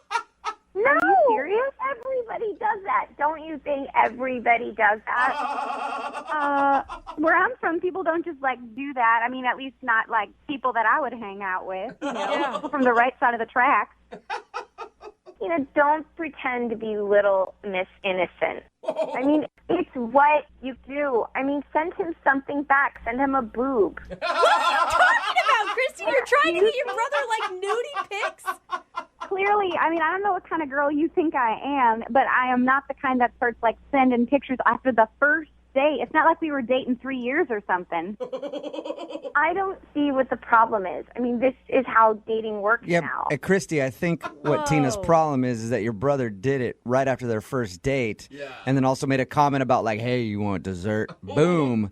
This is on the menu right now. Chef All right, special. I'll work with him with his lines, I guess. But it's not so much the line. You don't need to work on anything. It's very clear what kind of guy he is, and it's very clear that I am not interested. How dare you say that about my brother, you What is happening? I'm confused. Are you serious? He's a guy. Every guy does this. And every guy thinks that every girl wants this, even though we really don't. But you just go along with it. You smile back. Just go along with it. Send them back an emoji with a wink and a kiss, blowing a kiss. Just go with it. Oh, my God. What is wrong with you? You know how lucky any girl would be to get pictures of my brother? I mean, and you got it. He sent it to you. So come on, just be grateful. Be grateful. Are you out of your mind? This is your brother. That's right, you and nobody disrespects my brother. You know what means? You even know what means? Yeah. Your brother is the little I don't know. I think what Christy's saying, Tina, is the fact that you wouldn't engage with sexting with her brother after a first date. You are a How dare you, Tina? You're a crazy girl. You need some family counseling or something. I don't understand what's going on with you. Hey, Tina, at this point, I would love to ask if you'll go out on a second date with Logan, her brother. I will pay for a second date for you guys to go out. Absolutely not. I know what he's like, and now I know that he's from a family of nutties. That's true. Well, that is true. Thank you for your time, Tina. Christy, I'm sorry you couldn't get your brother a second date. She doesn't deserve to be in the same room with him, so good. Yeah. Not even the same room, let alone get one of his pics, right? Takes a special woman to receive a picture from that guy. Hell yeah, that's my brother right there. Brooke and Jubal in the morning.